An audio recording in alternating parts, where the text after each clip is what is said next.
I would like to call tonight's meeting of the City of Tacoma Park City Council to order. Would the clerk please call the roll? Mayor Searcy, Here. Councilmember Fulcher, Present. Councilmember Gibson, Here. Councilmember DeBala, Present. Councilmember Honzak, Present. Councilmember Siemens, Present. and Councilmember Small. Yes, y'all. All right, well, thank you all for joining us tonight. We have a pretty packed agenda. So tonight we will have a voting session or resolution adopting the FY 2025 budget calendar, followed by 3 work sessions. The first is an update on the city manager search.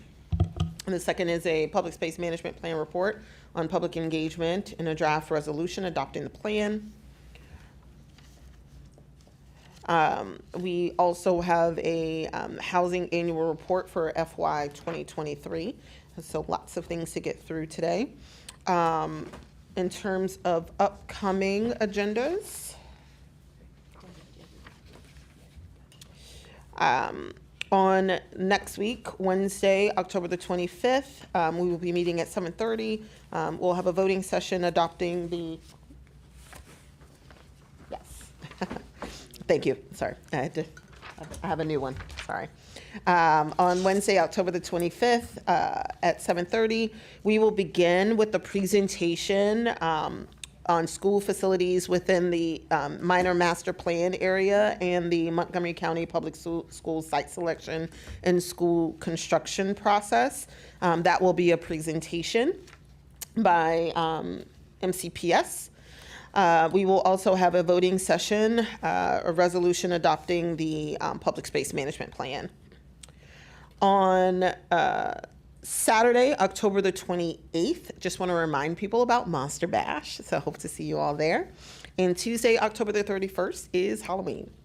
On Wednesday, November the 1st, we will have our council meeting at 7:30. We will begin with a couple of proclamations. The first, recognizing the Heshma brothers operating a business in Tacoma Park for 50 years.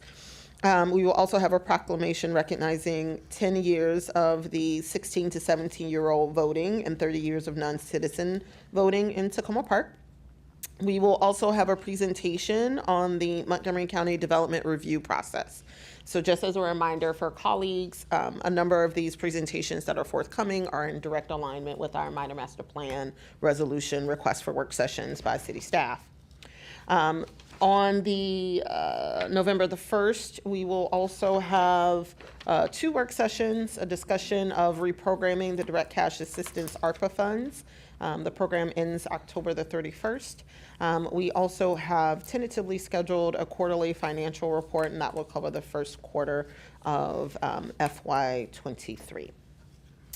On Wednesday, November the 8th, we will have our council meeting at 7:30, and we will have 2 work sessions. The first is a discussion of legislative priorities, and the second is a review of our facilities regulations. So with that, we will open the floor. Are there any public comments on the voting items for this evening? Again, the voting item that we have is a resolution adopting the FY 2025 budget calendar. Any public comments on that? Just want to check with the clerk to make sure that we don't have any virtual comments on that. No. Wonderful, thank you. Second, we're going to move on to general public comments. Do we have any general public comments this evening? Public shaming is helpful. I'm sorry, I forgot that was on. Raging outside. But there weren't too many parking spaces, but I think I got the next to the last one. But anyways, hello, everybody. Thank you for coming to watch your daughter, who is brave enough to run for council. And I was first, as usual, I'm standing up for parents of special needs adults that I started in 2015 and asking for your assistance. And I would like to first thank the people who have tried to help, but still nothing has happened. Zero, nothing has happened, I have to emphasize. Mr. Siemens, who took time out to go, he's not here today. I hope he's okay.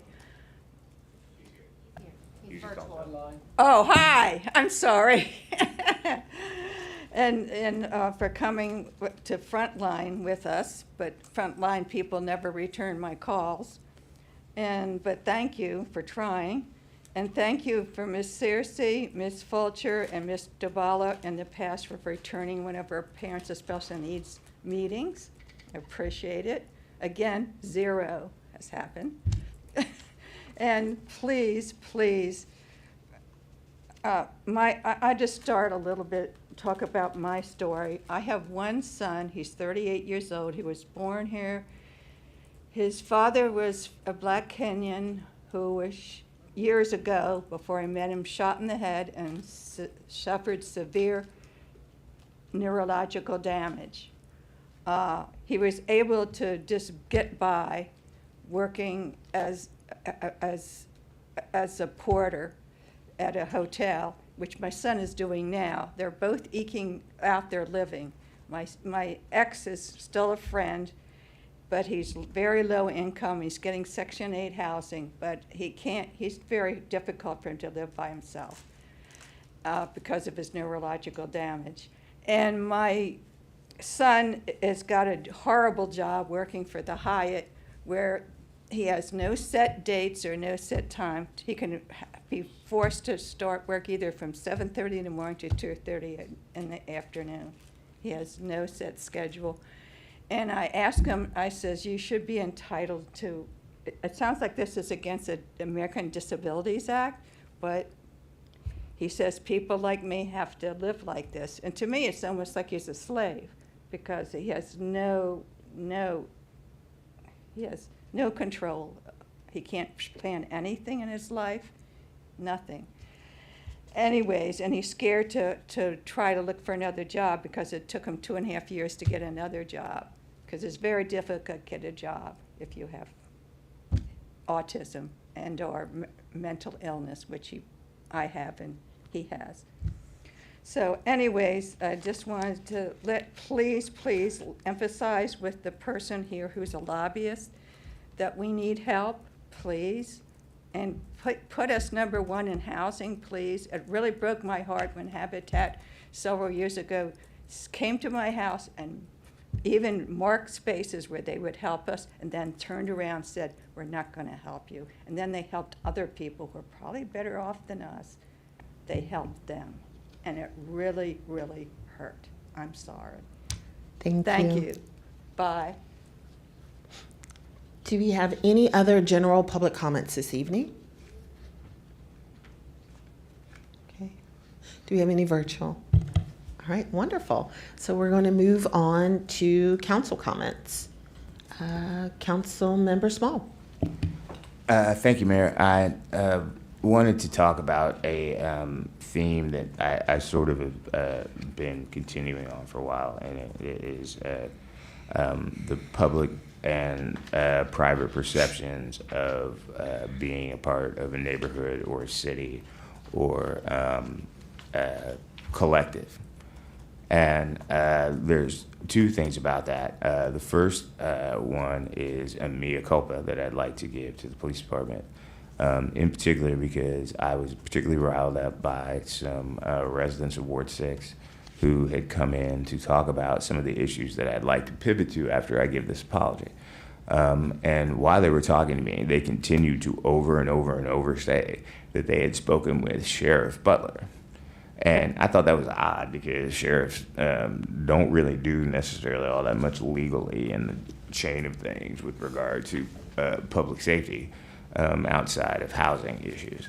But they said it like 4 or 5 times. And so I was like, wow, we had an interloper from a different policy area of public safety all up in the town. And so afterwards, I spoke to Chief, and Chief was like, what are you talking about? And I was like, well, that's what they said to me. And he said, well, actually, my Lieutenant Butler met with those people. And I said, you know, it's funny because when I was talking to them, I was really sort of going over the email that you were kind enough to send to me about the meeting and the things that you had initiated in the go forward. So I actually was, singing your praises to a person who I thought was bad-mouthing you, even though they were talking to the person who was actually on your staff. And so I wanted to make sure that I apologized to the police department, that I did not have to disabuse myself of the notion that we have an outstanding set of officers and that they are not highly considerate people. And nonetheless, I think the other issue that is related to that is that on our listserv at least, it has been popping off a bit about the nature of public safety and economic stresses and teenagers being teenagers or homeless people being homeless people or whatever as to some additional stresses in our neighborhood. We've had a lot of conversations about signage and paint and things like that, but generally speaking, the reason why I bring these kinds of things up is because if you go other places, you can go down 4th Street or you go to up Ritchie, you can see the kind of care that has been given to other places in the city. And when you don't place those kinds of considerations or care in a part of an area, then you give the perception that there is not that consideration for that area. So I'd just like to end this by saying I did 2 things last night. Or I did one thing last night and one thing this morning, or today. But dutifully, as the Ward 6 council representative, I got up at about 1 o'clock in the morning and I walked around our whole neighborhood to make sure and see if there were any sort of odd things about the way people were just trying to live. That would make their environment inherently more predatory. And I didn't see any in the dark. But then today, right before I was getting ready for this, I was sitting outside and a car pulled up in front of my house, which is a side street off of Wildwood, backwards. And because we don't allow backwards parking on our particular street, I was intrigued. And then the guy got out and looked at me. And then he got up and went to his back door and opened it. And I thought somebody was getting out at first and walking to the apartments, so I thought that was fine. But then he stood there for a while, and I was like, well, what's going on? And just wanted to say that I had to curse at a dude in front of my own house on what some consider to be the prettiest street in Tacoma Park, because he had parked the wrong way, gotten out of his car to urinate in front of my house. And I think that's because of some broken windows philosophy policing about whether or not the proper consideration of signage and paint and cleanliness and other things are being given to our neighborhood. But I could be wrong. But I'm going to continue to talk about it until someone tries to address it, and I don't really care. Thanks. Councilmember Gibson. Yes, I just want 2 things. One, I want to thank 2 organizations and then the neighbors that came. I want to thank Climate Action Pollinator Group and the Friends of Native Trees Tacoma Font for a really successful tree hugging and native plant exchange this last Saturday with more than 30 folks exchanging plants, as well as a dozen or more of us learning about the many, many native trees in Spring Park. So kudos to those 2 civic organizations with whom I'm most grateful. And then second, I just want to remind folks, that tomorrow the planning board, the county planning board, will be holding a working session on the minor master plan for Tacoma Park. That's from 1 to 4 p.m. Tomorrow. It will be live streamed. You can get on that at montgomeryplanningboard.org, and it will cover a few items, including organization of the work sessions, review of the public record, overview of the Tacoma Parks resolution, and then also area-wide recommendations. So that's something that many of those that were interested in the minor master plan may want to watch. Thank you. Thank you, Councilmember Gibson. Councilmember DeBala. Yes, thank you, everybody. Several of us went to the Maryland Municipal League Conference, including That was good. Councilmember Gibson. And I wanted to just report from the MML board meeting. So they have picked their 3 legislative action items for this coming session, and I think none of them is one of the ones that we put in. But tourism zones, which then 2 days later the governor said he would endorse, which was nice. Civilianizing speed cameras, making it possible for them to be disassociated with a police department, and a task force on revenue enhancement for municipalities. So when we talk about our legislative priorities as individuals, we can trot out the ones we asked MML about. So this is the 3 that they picked. Correct, but yeah, we can talk about it more when we have our legislative Right, priorities. I just but, wanted yeah. everybody to know while Yeah. it was fresh. And I heard a lot of conversation about juvenile crime and the current and possible future alternatives, the current system and possible future alternatives. As I was talking to people all through the conference, it was probably the number 1 legislative thing I heard about, even having said that they've picked 3 other things. So it's not only on Councilmember Small's mind this week. And I wanted to say that I have completed the Local Government Academy. I never thought it would take this long, but I never thought there'd be COVID. So there were 15 classes, and I'm just pleased to have had the opportunity through the city to be able to do this program through the university. Thank you. And last but not least, Transportation Planning Board? Yeah, okay. Councilmember Fulcher and I went, and the 2 things of note, we approved 3 grants through the Regional Transit Within Reach program for bikeways, sidewalks, et cetera. The city did not apply this time, so we did not get disappointed because we didn't apply. And we reviewed the State Transportation Department's carbon reduction strategies. And the takeaway from the Maryland Department of Transportation is that the state goals have changed for climate, and the state climate planning has changed. So the plan they have right now that they have to turn in by November 15th to be eligible for federal climate money is already out of date, which was a little frustrating. But we pushed them to say, when exactly are they going to get to making their list current with what's going on in the rest of the state, legislatively and agency-wise. So that's the report there. Thank you for letting me go over a couple of minutes.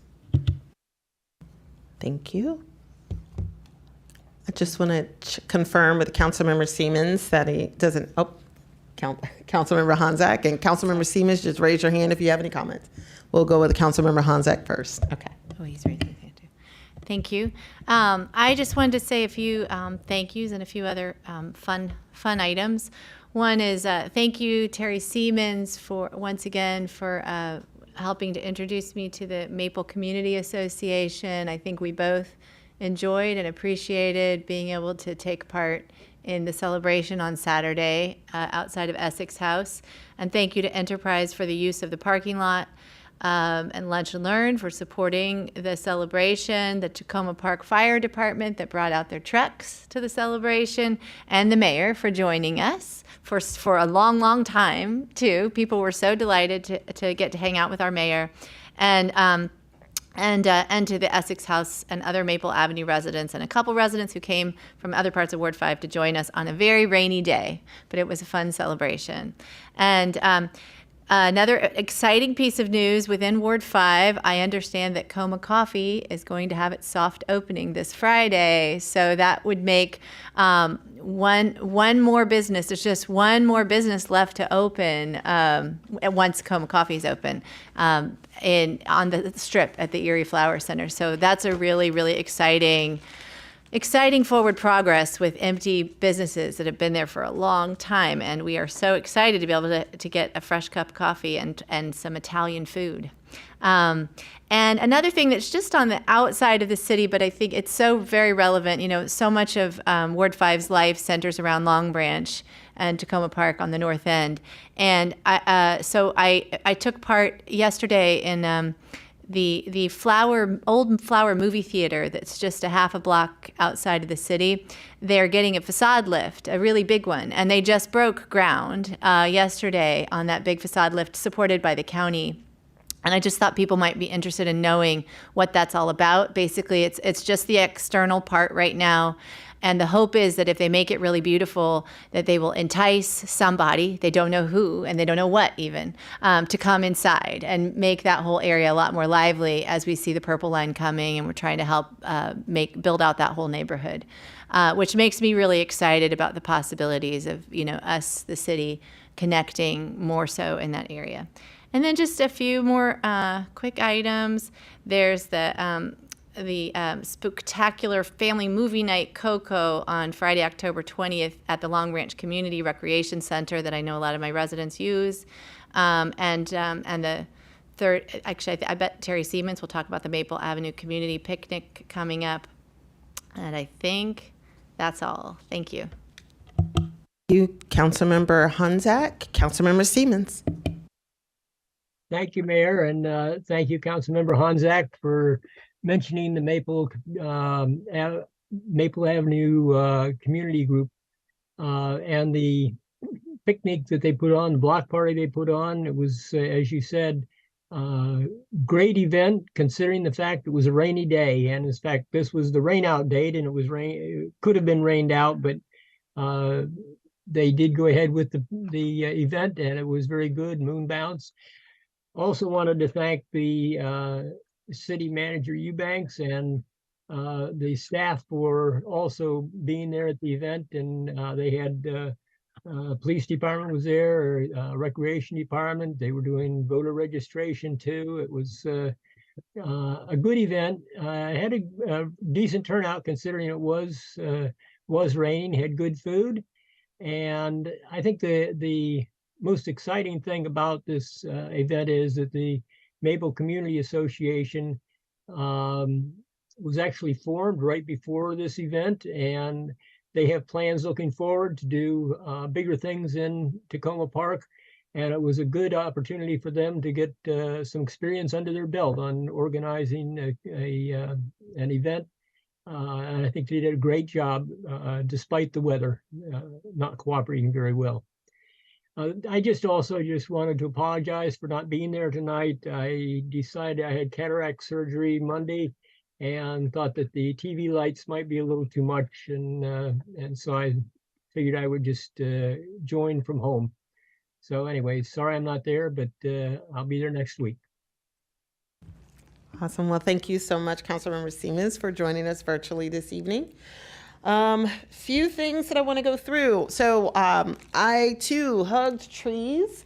So I want to thank the members of FONT and Climate Action Coffee and all of the different groups that were out during the Hug a Tree event. That was a wonderful way to spend a Saturday learning more about all of the wonderful native trees in our city. So I'm appreciative of the organizers of that event. And what was also mentioned, I also had an opportunity to attend the Maple Avenue Community Association event, which was also a really, really, really wonderful opportunity to not only engage with the residents, but all of the different vendors that were there, and the kids, just eating Fruity Pebble ice cream, which is not something I get to do regularly, was something I had the joy of being able to do during that event. Also had the opportunity, and I just realized I'm missing one event. The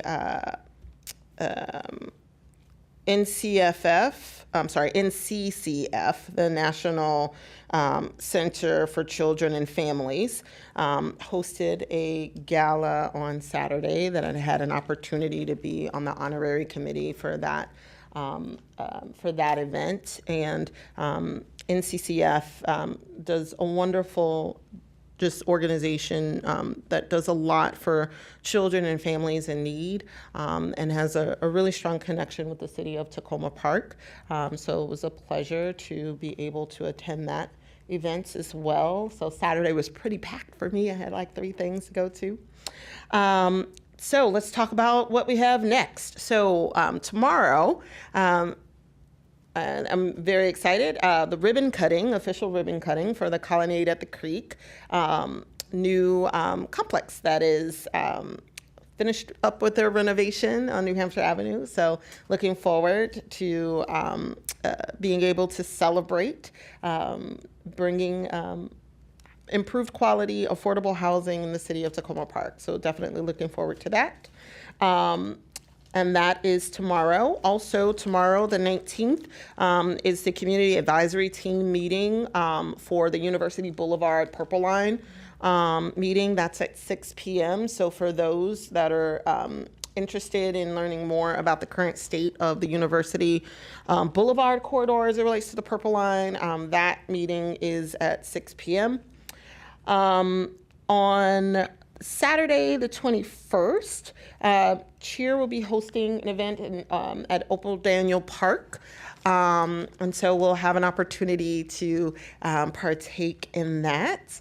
And then we also have the Crossroads Hispanic Heritage Month event, and that is on Sunday, the 22nd. So there will be lots and lots and lots of fun events that will be happening this week, and looking forward to hanging out in the community. Also had the opportunity to attend the MML meeting this week, which was really, really helpful to not only hear the wonderful presenters, but to learn from our colleagues. And as Councilmember DeBala mentioned, we will be talking about legislative priorities. I do think, though, that one of our priorities was to identify alternative sources for revenue generation for municipalities, so that one that they do have aligns, and to some degree, in a weird backdoor way, we did have some a priority related to stop signs and traffic calming. So it's a backdoor way of kind of getting at it, but 2 of those do somewhat kind of speak to a little bit some of the MML priorities that we sent forward. But we'll dig deep into that during our upcoming meetings on legislative priorities. And so with that, I will turn things over to our acting city manager, Mr. Eubanks, for city manager comments. Thank you, Mayor. Good evening. Good evening, members of council, members of the public, and city staff. You all stole many of my updates, which I guess is a good thing. I do have a few others. In person on October 26th, from 4 p.m. to 8 p.m. at the interim library location at 7505 New Hampshire Avenue. The Direct Cash Assistance Program is going to be hosting an event for first-time applicants to receive assistance in completing the application. In case you aren't familiar, the Direct Cash Assistance Program will provide a one-time lump sum payment per eligible household in the amount of $1,000. As a reminder, this is not a new program, but is the last chance to get those families who have not applied. For more information, please see the city's website. And again, that event is 10/26 from 4 p.m. to 8 p.m. at the interim library on New Hampshire Avenue. We would also like to take a moment to thank our volunteers from the Tacoma Park Presbyterian Church who staffed the direct cash assistance table at the Maple Avenue block party on the 14th. We have received 18 applications that were submitted at the event, and another 30 applications were submitted online via the city's website in the past 2 weeks. So thank you very much to the Presbyterian Church for helping out. An additional update from HCD. This is from our Arts and Humanities Division. On 10/19 tomorrow at 7:30 p.m. here in the Community Center, There will be I think this is a poetry reading. Thank you, Ira. What is it? Film screening, thank you. A film screening of Class, the Carla Perlow story. It tells the inspiring story of Carla Perlow, the founding director of Dance Place, who has dedicated her life to dance education, youth development, and community revitalization in Washington, D.C. Following Perlow's retirement in 2017, after serving as a founding director of Dance Place for 37 years, her colleague Karen Brooks Hopkins wanted to share the story of Dance Place with a wider audience. Hopkins served as executive producer with Perlow as director for the documentary film that was supported by a grant from the Jerome L. Green Foundation. Just to add to the mayor's comment about the Crossroads Historic Heritage Month, I just wanted, I don't think you mentioned it, Mayor, but the time for that event is from 10 to 3 p.m. And then there was also a question last week about concerns regarding security for the event. While there was not a specific request and we won't place patrols at the event, we will have patrol stop by on a regular basis to make sure that things are operating as they should. And then finally, from HCD on 10/24, from 6 p.m. to 8 p.m., there will be a joint tenant associations meeting for all tenant association boards within the city of Tacoma Park. The purpose of this is to share information on city policies and programs. And for those interested in participating, you can join virtually, and the link will be shared in the city manager's comments on the city's website tomorrow. I also want to announce that the Housing Resource Guide was released. The city's housing division has released the Housing Resource Guide for local tenants. The guide, available in English, Spanish, Amharic, provides a wealth of information on local organizations and provides and programs to support residents. The guide will be posted on the city's website this week, and a print version will be available in the HCD office. And then just an update on the pedestrian master plan.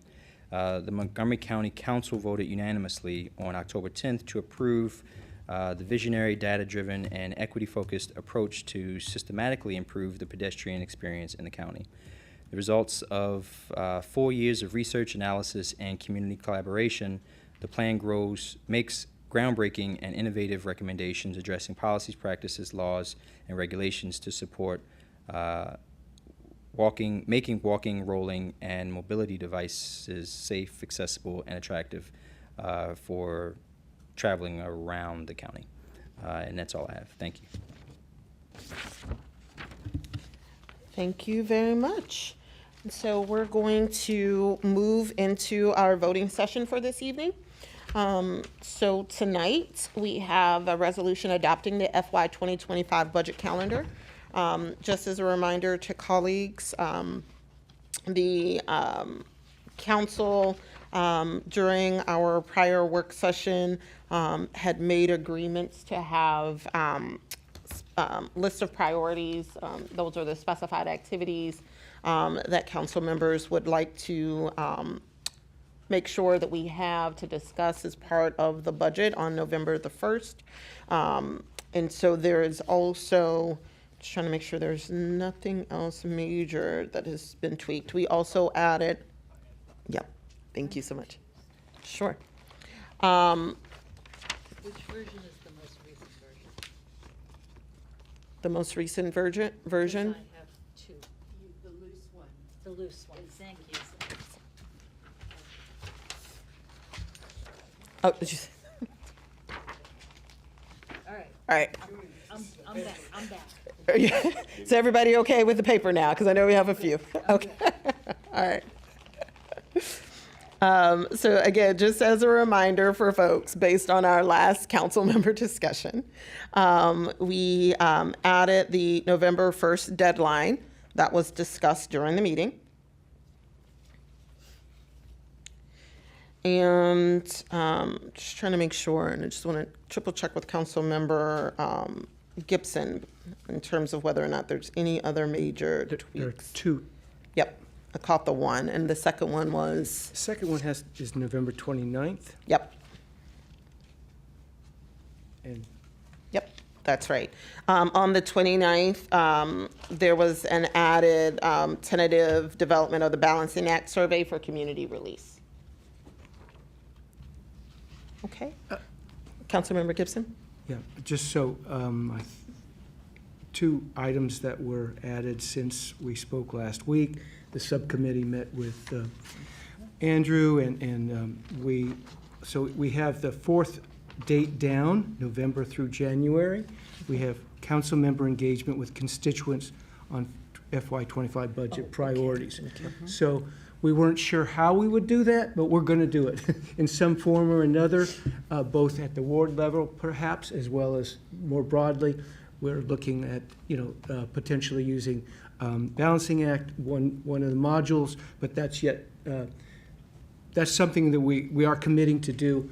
It is important, we felt, that we begin to engage with residents early in the budget process to help us later on with our budget priorities and ultimately the final budget. So that will be taking place between November and January. And then on November 29th, a few words were added. We have previously agreed council FY25 budget priorities and the potential for tax rate goals setting.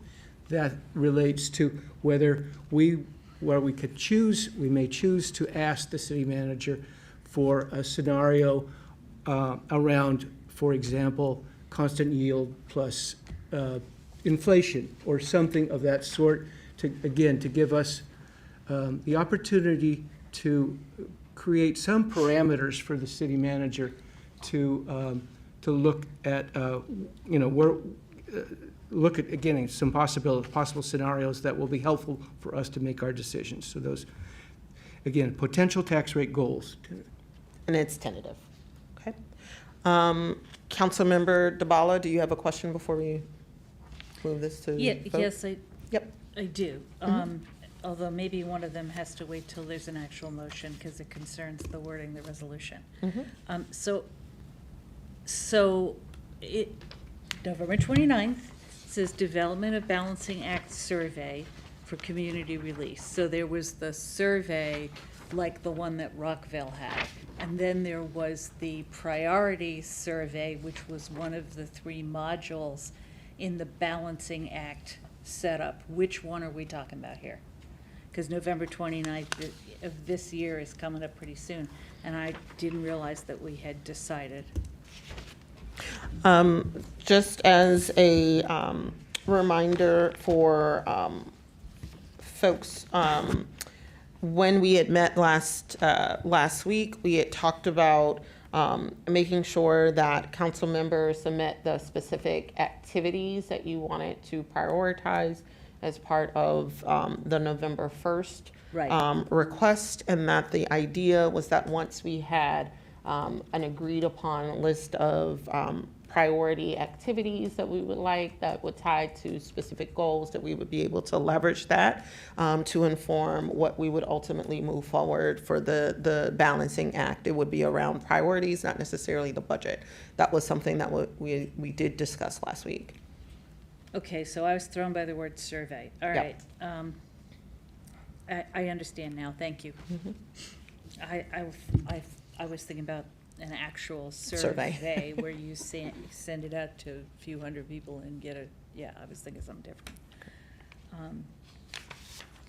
Okay, those were my questions. I think I have a point of order then, I think. And it pertains to how we are planning on moving this particular resolution forward, particularly since I do have some questions about outlining in quite specific language what the council would be doing from November to January on this tentative draft. Specifically because some of these things imply, I don't know, like, it's hard because I don't think this is necessarily a pejorative term, but agenda-based thinking by council people. And because this is a collaborative process, and we basically divided this into the budget committee and the committee for hiring. I was assuming to some degree that there would either be some sort of consensus moving forward or some clear indication that the committee was speaking with a clear voice. And just the specificity of this just makes me, I'm just unclear about how we could have such specificity with tentative things on a thing that we were about to vote on that is supposed to be our schedule. It just seems like we're basically implying that we're locking ourselves into something, which I would like to argue is a significant distinction from just wanting to have a educated populace understand a difficult process that they elect people to ensure that they don't have to spend all their time on. Councilmember Small, I mean, I understand your concern, but the reality is we have specific deadlines that we have to meet in terms of how we ultimately want to ensure that we get our budget done on time. And what we had heard multiple occasions from members of this council is that they wanted to make sure that we were able to give direction to staff in order to have them start earlier and have communication happen earlier for the council in order to ensure that we're providing the necessary feedback to staff in the cadence that's needed for them to produce an original budget to us in a way that makes sense.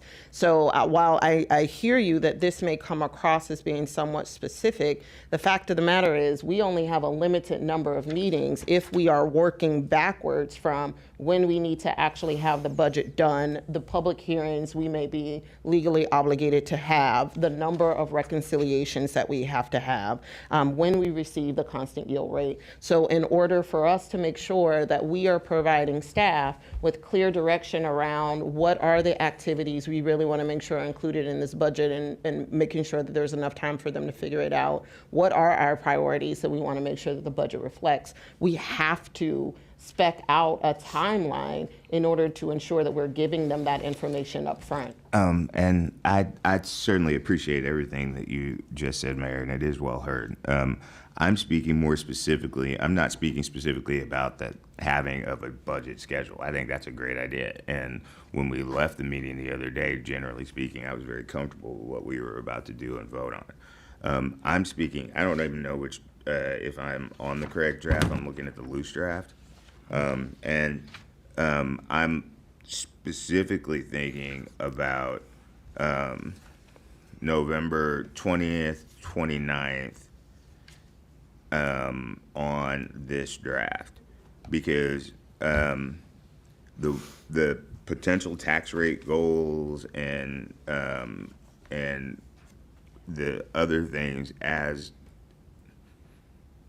outlined verbally and on here just seem to me to be sort of constricting to the process that the staff would already be obligated to do by the law. So that's why I was raising this as an issue.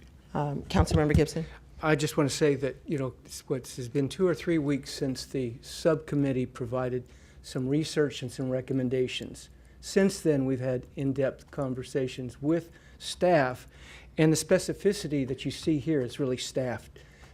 It's the words that staff has provided to us in response to our sort of optimal, what we would like to do, and this is what they say the way they can do, and we felt that it was the subcommittee felt like it was definitely in accord with where we were going, and so the specificity is of this is staff language. Again, I'm not trying to be a pill, and I don't mean to be listening past people or speaking past people. But I will say that based on the fact that we're supposed to be voting on this today, the changes in the tentative area or the council meeting dates area would seem like those have to do with us and policy versus what the staff is constrained to do. And those are my concerns procedurally with Well, regard well, to this Councilmember motion. Small, these matters were discussed during the meeting last week. I'm aware of that part. What I'm saying here is that we talked about these things. Among other things, I asked people that were on that committee whether or not these were consensus opinions being delivered or if they voted on them. And they said neither were true. And so I'm just concerned, and I just wanted to raise it. Okay. That is all.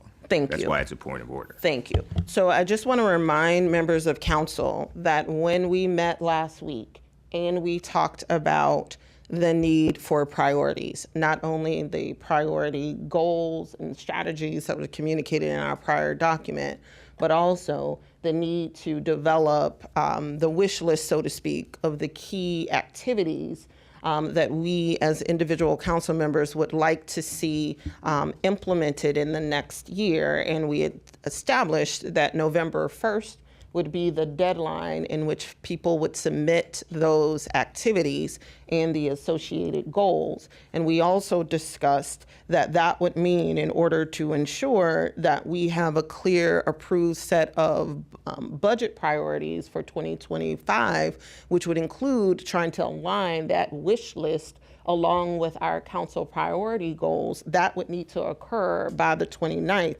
Now, I know that there was discussions that happened last week regarding scenarios and whether or not additional in terms of the tax rate itself. And there were some concerns about, clarity around what are we actually referring to.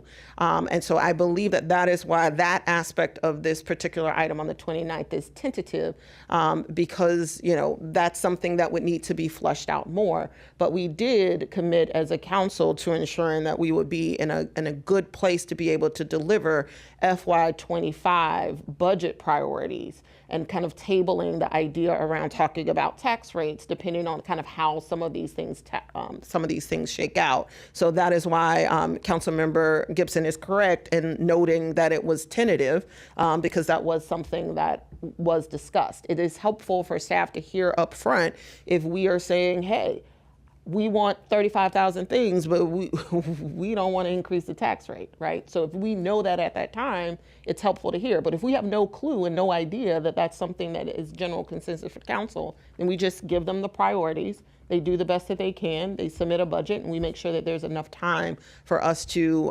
reconcile to the point where we reach a tax rate that is generally agreed upon. I think I would say in response to that I'm exceeding the more comfortable with your explanation of this than the way it was explained before. But I'm just sort of registering a procedural concern about how we end up with documents that we're about to vote on that have things in them that we didn't necessarily have cleared or whatever. Yeah. That's what I am saying. Right, thank you. But again, I want to remind my colleagues that this was something that was discussed during the last meeting. Would someone like to move the council resolution? I would move. Thank you, Councilmember Gibson. Do I have a second? Second. Second. Councilmember Fulcher seconds. So all those in favor? Sorry, Councilmember DeBala has a. Yeah, I thought you were so- seconding. No, I had two things that I would like to propose changing. One is in the resolution. I had some of you were copied on this, but I think maybe not enough if you were, and I apologize. That was this afternoon when I read the resolution. The city attorney has in the past said that we do not have formal council subcommittees. We don't have a procedure for it. We haven't been setting them up as formal council subcommittees. So he suggested that we use a different word there to not imply that this group has got some kind of formal formal authorities and an open meeting act requirements and all the things that go with being an official subgroup, official subcommittee. So long story, would like to change the word subcommittee to working group. And I would consider that one a friendly amendment for the reasons just explained. And it appears in several places, and I'm sure we can count on the city clerk to do that. Do you want to take that Sure. first, and then we'll go on to? my second one? Yep. That looks like a friendly amendment, so I think you can go to your second. Okay, my second one is I am not comfortable with potential tax rate goals, even if it is explained as the council setting potential tax rate goals to give to the staff. Because as I said last week, we don't have enough information to do that on by November 29th. So I would propose that we strike that part, where it says November 29th, and potential tax rate goals. For this year at least, I'm proposing that we cut that. I wouldn't mind changing the word survey either, but I get the explanation that we were given. So I would appreciate, and again, the reasoning for this is that we don't have a constant yield, we don't have state fiscal projections, we don't have income tax projections, we don't have nothing other than our gut about what we personally would like to do. And so I don't think I don't think it's a good idea to formalize that. I would associate myself with the So council that's lady's all. amendment. So I do, yep, we'll put that out. I do just want to remind members of council that up until the 29th, we will have received the actual reports, and we will also have received the FY25 financial forecast, which includes the fixed expenditures and projected I revenues. see that. So there is a motion on the floor to scratch the potential tax rate goals. Would someone, Councilmember Small seconded that motion? All those in favor of? Do we have any discussion on that? Yep. Councilmember Gibson? Yeah, I guess as Mayor just pointed out, the November 15th and November 20th moves to a higher level of forecast than I think we had last year. And so it's much more than a gut level what we want, which is, I think, the language that you used there. This was specifically, again, this was felt that we had significant enough information. We do have models that Rockville having one is one of those models that did this very thing with a similar amount of information, presumably, than as we will have. In other words, they won't have the constant yield. In other words, we're not reinventing the wheel. We're using a model that other communities have used, and that was a part of what our research brought to bear. Yeah, I didn't see that. I heard him. No Rockville stuff. I heard him. Could be there, didn't see it. Councilmember Fulcher? I would just ask, if we're not going to put it there, is there another point in time where other council members would be comfortable with putting it? Because as we were going through the budget this past year, we were told a lot of, it's too late to do this. And so now it's been recommended to do it earlier, and I'm hearing it's too early to do it then. Is there a point in time where we would feel comfortable putting it, if not where it's currently suggested in this budget schedule? Councilmember Small? I'm sorry. I didn't know if we were having a colloquy or not. If my response to that would be that that I firmly believe that the presupposition of putting a variety of different tax rate scenarios in front of the actual application of the constant yield rate is regular policy of trying to figure out what it may be coming forward, and at a base level you could just keep the rate that you have and do projections off of it. I'm expressing this concern because I firmly think that putting the tax rate in front of the policy concerns or goals of this city is contrary to the broader long-term policy focus of this place.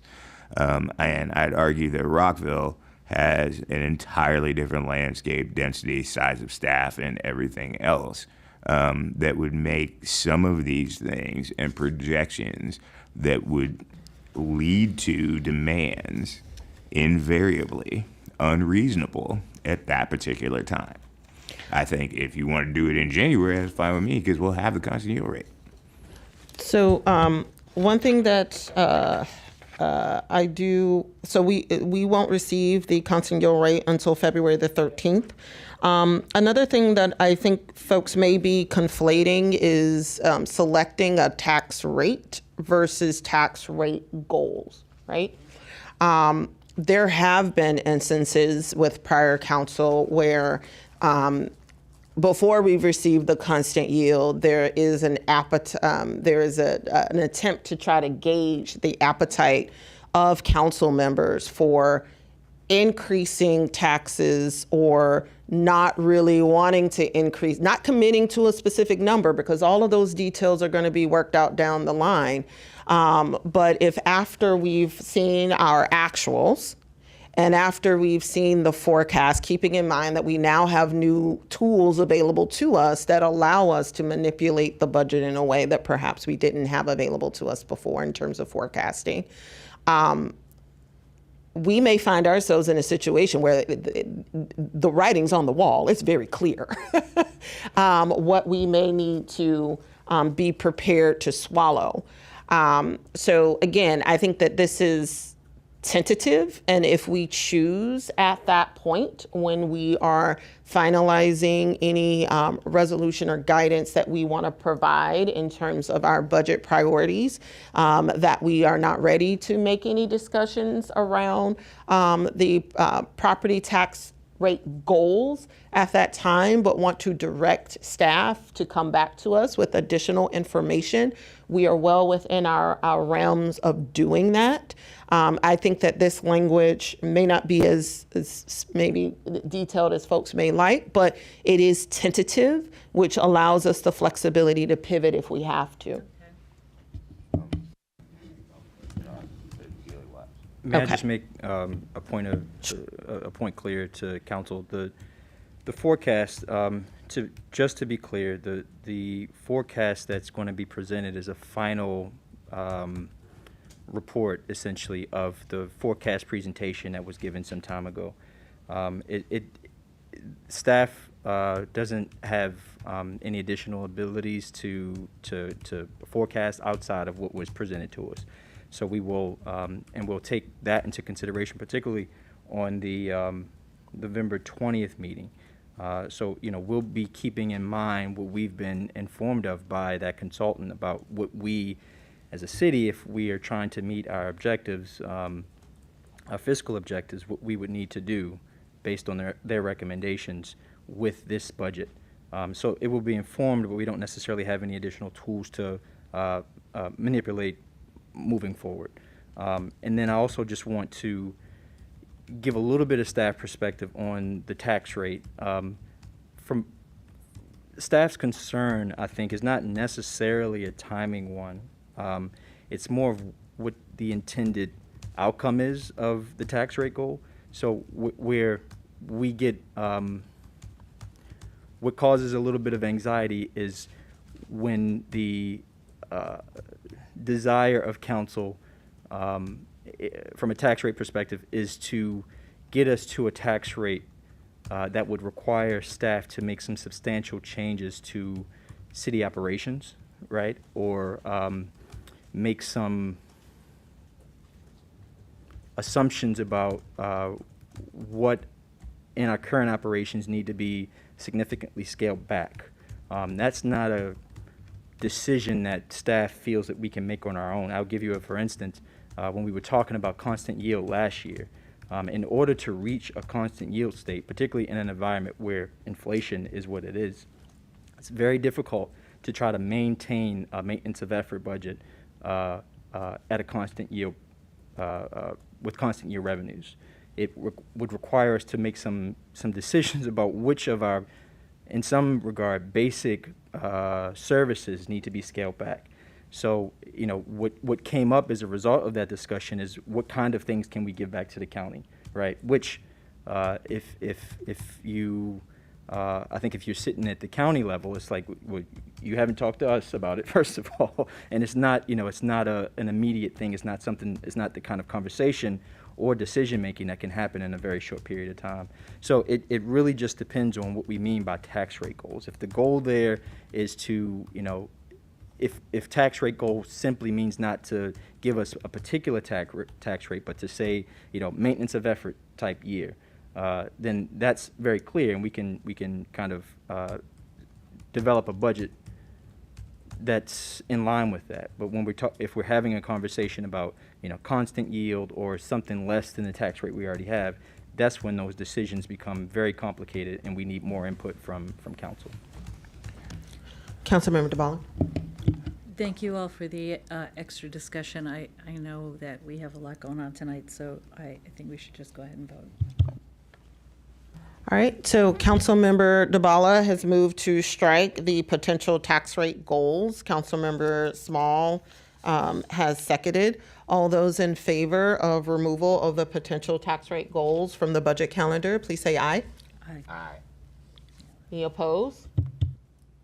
Aye. Opposed? Opposed? Aye. Abstain. And abstain. So Okay. what was the score on that then? All right. And Terry, I am so sorry. I did not see your vote. It was an aye? Aye. Okay. So there were 2 for 1. Okay, so we'll keep that language in the schedule. No worries. Now, we are going to vote. Sorry. No worries. I'm going to check with the city clerk to make sure that you got the numbers. Yeah, so, actually I don't, but I'm not too worried about that, because it's just an amendment, and we know it did not pass. Correct. We had, 2, 4, and 1. 2 to pass, 4 4 to to not. not pass it, Yep, or not strike it. that's correct. To not strike it, yeah, okay. Okay. All right. So I think we're ready to go. All right. So now we're going to vote on the resolution establishing the FY 2025 budget calendar as amended. Again, keeping in mind the friendly amendment of replacing subcommittee with working group throughout. Okay. All those in favor of the approving Can I the request recorded vote? recording the vote on this one? Yes, Yep. please. All those in favor of the resolution establishing the FY 2025 budget calendar, can the clerk please call the roll? Councilmember Fulcher, Aye. Councilmember DeBala, Yes. Councilmember Gibson, Aye. Councilmember Honzak, Yes. Councilmember Siemens, Aye. Councilmember Small, Good Lord. Previous reservations, nay. Mayor Searcy. Aye. All right, so moves. All right, so we're gonna move on to our work sessions for this evening.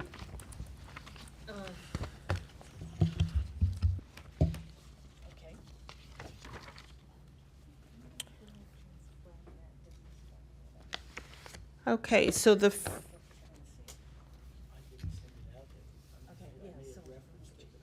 first item on the work session agenda is an update on the city manager search. And with that, I'm going to turn things over to our city manager search working group leader, Councilmember DeBala. Yeah, I'm gonna start, and we'll go through. So you, the subgroup, the working group is myself, Councilmember Honzak, and Councilmember Small. We've been meeting weekly with the new search firm consultant, Mike Gillette of HR Gulf.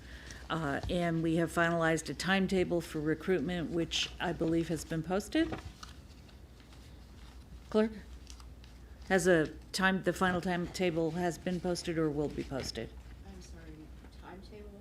for the city manager search? No, it's not posted on our website. Okay, so we will get that posted.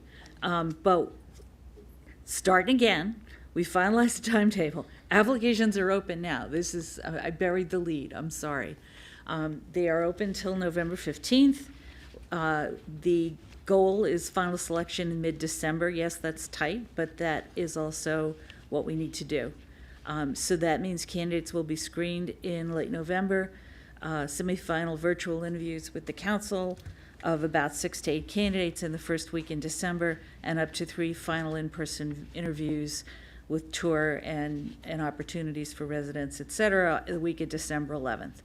The full council will conduct both sets of interviews, and all council members are available at this point to participate.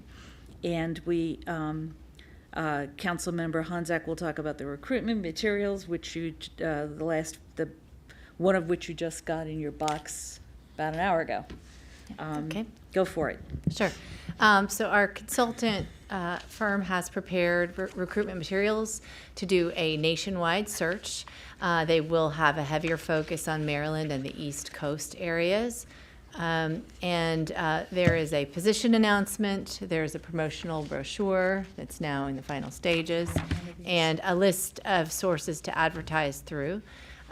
Those are based on interviews with senior staff and council members, materials that we've shared, and also on the 2021 resident survey. And the council has reviewed all of the materials. The subcouncil has reviewed them in depth as well. We were able to get input really early on from senior staff leadership and council members on what the job requires. There were personal interviews conducted, and there was a short survey. And senior staff are also going to be involved in the final interviews and in the candidate tours. One moment, I'm just going to check with Councilmember Small if he wants to, if Councilmember Small is available. I think he might have just stepped out to get a drink. I'll go ahead and continue. There's also an email comment box that residents can comment on at any time. It's Tacoma Park City Manager at govhrusa.com. I think we should be able to find that address. I'm looking at our clerk on the city website. Where would they find that?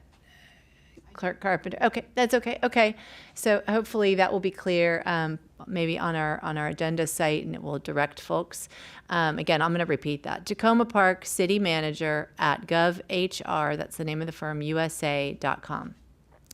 And share your suggestions for organizations or individuals that we should contact. The final interview process is going to include some form of public engagement. If the candidates agree that they want to waive their confidentiality, and we have not yet focused on the community reception that we've discussed versus a more structured meeting format as which one would be the best approach. We are continuing to discuss that. And meanwhile, in closing, we'd like to thank our acting city manager and our deputy city manager team for stepping up and really making this interim period work so well for all of us, as well as the rest of the city staff and residents for your patience. We know this has been a really long process. Anybody have any comments or questions? And I think we also would like to specifically thank the acting deputy city manager as a member of the committee for subgroup for all the work that he's doing. Hear, hear. He's been really incredible partner in this work. Comments, questions? No, I just want to thank you all for all of the hard work that you have put into moving this effort forward. There will be, there's a lot ahead of us as we've reached the first milestone in terms of the number, getting the posting out there and waiting on reservations. Yes, getting those resumes in. And there were 5 applications already, by the way. Which is amazing, so we're excited about that. Yes. So this will be, again, it's a marathon, not a sprint, but we are definitely appreciative of colleagues on council that have been working on this. Councilmember Gibson. Just a quick question. The brochure, which I just recently saw a draft of, will you take any edits to that? And if so, how much time do I have? The brochure will be available at the end of the week to anyone who is applying. It's to give supplemental information about the community, Right. about the position, about what we're looking Right, for. right, right. And yes, the edits that you had suggested just before the meeting, very helpful. And I'd be happy to see some more tomorrow. So by tomorrow, or Yes, something like please. that. yeah. I'm sorry Yes, it's we've such a been short- trying very hard, I know, to set specific deadlines, and given how very fast this has been moving this week to get to the final finish line and stick to this timeline, that time didn't get put on there, so apologies. But yes, I think it's fair to say, right, till Yeah. tomorrow at least. And there- But hopefully the there goal shouldn't was be to a get, lot the of- goal was to get that brochure completed and ready for print by tomorrow, Thursday. We didn't set a specific time. And would, excuse me, who would be the point of, who should we send it to? I think at this point, Send- Andrew and myself. Yeah, Andrew, okay. Councilmember DeBala. Yeah, Councilmember DeBala agreed. You to be can copy appointed. all of us if you'd like, but yes, Councilmember DeBala and Bolduc. Correct, and I believe the guidance was submitted in the email along with the brochure that we received before this meeting. Should have been. Yep. Oh, yeah, apologies for not doing my particular talking points, but I would like to express that we did make a significant amount of effort to try to consider what public engagement thing would be the best strategy, given the fact that people did want contact, and also we were trying to not have an unwieldy process, and so that is primarily why we haven't settled on whether or not we're having a big event or smaller and more intimate dating type events, depending upon whether or not the candidates would release their rights to do so. Well, again, thank you all very much for all of your work on this, and I'm definitely looking forward to the future aspects of the search. I do believe Acting Deputy City Manager Bolduc had put a note in the chat that the link to the website for folks to apply is also included in last week's city manager comments. And I just also I'm assuming that this got done, but I would be remiss if I didn't say that Andrew and David have been exceedingly gracious throughout this whole process and whatnot. Yep, it was done. All right, so we're going to move on to the next work session, the Public Space Management Plan Report on Public Engagement and Draft Resolution Adopting the Plan. And with that, I will turn things over to our Acting City Manager, Mr. Eubanks. Thank you, Mayor. This evening, presenting the activities that occurred between the last time we talked about the Public Space Management Plan and now will be, okay, Planning Manager Rosalind Grigsby, and I think assisting her will be Planner Alex Friedman. Thank you. Good evening, Council. I'm Roz Grigsby, Planning Manager for the city. Tonight, I'm pleased to continue the discussion of the Public Space Management Plan, which was presented in detail to Council this past July. The plan provides a framework to guide and support the city in our efforts to be proactive in the planning, development, management, and funding of our public space. It provides a structure to guide the prioritization and decision-making with a data-driven approach and an equity focus to support the city's broader goals of safety, sustainability, and racial equity. I have a few housekeeping notes. The title for tonight's session, just to make sure we're all on the same page, is on your cover memo. It's Review of the Public Review Draft of the Public Space Management Plan. So the agenda item is slightly different. I just wanted to clarify that. We're working from the public hearing draft, which is dated July 7th, 2023. We recognize there are a number of corrections and updates that need to be made, and those will happen when the revised draft comes back to you the next time you discuss this. So we have this, everyone's on the same page with the same draft at the moment. I want to point out that the project evaluation scorecard in the council agenda packet has been updated to reflect the discussions we've had with council members. And we'll go into that in greater detail. And with that, I turn it over to Alex Friedman, Tacoma Parks Planner, to walk us through the current status of the project and next steps.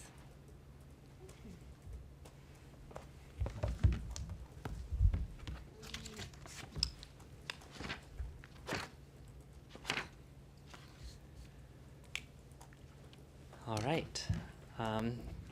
Thank you and hello. My name is Alex Friedman. I'm the planner for the city. And tonight I'm very excited to be presenting for this work session on the Public Space Management Plan.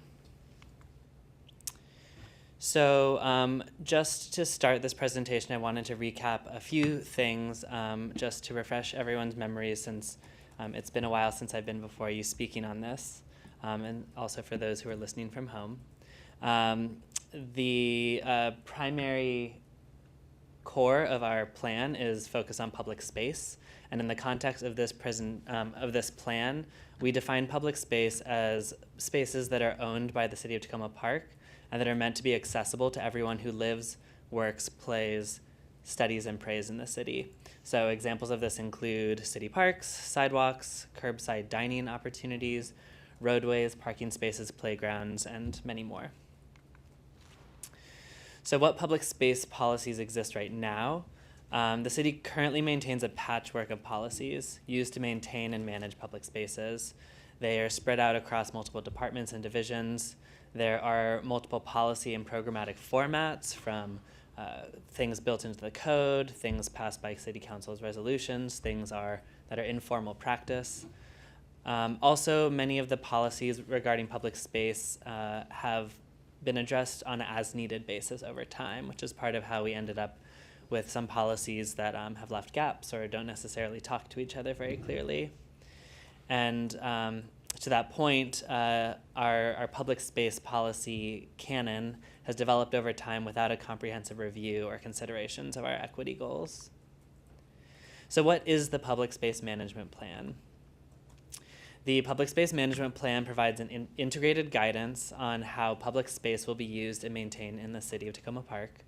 It creates a decision-making process for how, when, and where the city devotes public resources and funding to these public spaces.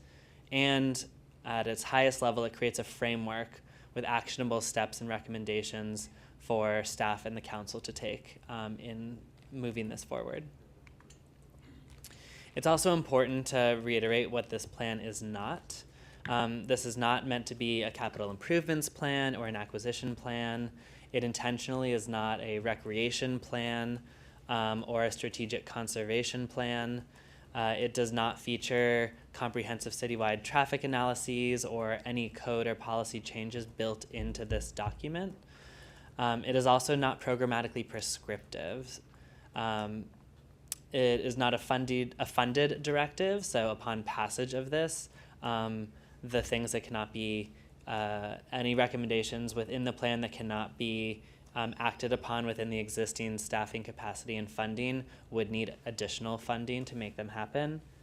And I think importantly, although this is a big plan and it touches many things, it's not a single solution to every issue encountered in public space. So how did we get here today? The sort of meat of this process got started in November 2018 when the City Council approved a scope of work for a new public space management plan. Then in 2019 and 2020, the plan process got started in earnest with a lot of internal analyses from city staff. These included a park proximity analysis, the development of a streetscape manual for all of the city's sort of public furniture and guidance on creating standardized goals for that. There was also an updated public space amenities inventory. Then, of course, we encountered the pandemic, and that put things sort of on hold. I started with the city in April of 2021, so there's also some staffing turnover at that time. And I picked up the project, and that fall, in October, we ran a series of workshops in public spaces around the city, trying to look at the values that we wanted to insert into this plan. Although after that, we realized that really to take this to the next step, we needed some amount of extra external support. So from January through April of the following year, we ran an RFP process to bring on the private firm CH Planning, which is a local planning firm. Through the next months, they ran a lot of community engagement, stakeholder focus groups, community workshop, and a variety of analyses. In August 2022, that was the first community meeting when a draft of this plan was revealed. and the following month was when the first draft of this was presented to the City Council in 2022. In October of that same year, staff reviewed the draft and determined that it still needed some more work. So we continued working through the winter and into the spring with CH Planning, working in tandem to try and bring the draft up to where we wanted it to be to meet the expectations and goals we had for the plan. In June, the contract ended with the planning firm, which is why they are not here presenting this themselves. And then in July was the last time I was before you, is when we presented what we call the public review draft. Since then, it has been a period of public comment as we've been looking through the plan and identifying places where edits or changes need to be made. And now I'm here before you tonight for a work session, and hopefully as we review the changes to this plan for its final draft, we will soon see another voting session for its adoption. So the public space management plan includes voices and perspectives of hundreds of Tacoma Park residents and stakeholders. Since the current iteration of the plan began, our team and the consultant team have conducted 6 small format community workshops, 2 large format community meetings, 4 focus groups, 2 online surveys, 4 city council presentations and meetings. Just since the summer, over 10 flyering events that coincided with other community outreach events, many of which were pop-ups and on-the-ground workshops in areas of the city where we don't as often hear from residents on feedback, and also a yard sign campaign that hopefully everyone's seen around town, featuring multilingual invitations and QR codes to check out the plan in further detail. Just of this list, our team conducted just since our last meeting here together, one of these workshops, one online survey, the yard sign campaign, all of the flyering that's mentioned here, as well as the plan and its components have been shared via the city's social media, the virtual insider newsletter, and the print newsletter. So we feel really good about the effort we put into for this, and we also feel really good about the feedback that we've received in response. So just as a quick review, the public space management plan was, the consulting team identified these 3 guiding values that emerged throughout the engagement process as high priorities and reflect a lot of the policies and practices that the city council and city staff have been pursuing over recent years, focusing on racial equity, sustainability, and safety. And so as you are reviewing the plan in its full, each recommendation that is included in the plan document is broken down into a few sections, a designation about whether it's a lighter lift or a heavier lift from a feasibility perspective, a description of what we mean in further detail, the implementing departments that would spearhead any practice, any relevant city council priorities from this current city council's adopted priorities, and a rough estimation for cost. Overall, the plan, the real sort of meat of this plan and the thing that we will take our action steps from for the most part come from the 37 recommendations in the plan document that have been divided into 7 categories, including budget and funding, community engagement and planning, facilities development, maintenance and operations, programs and permits, property acquisition, and sustainability and resilience. And this is all what we have already seen in the public review draft. So none of this reflects any changes to the plan document thus far.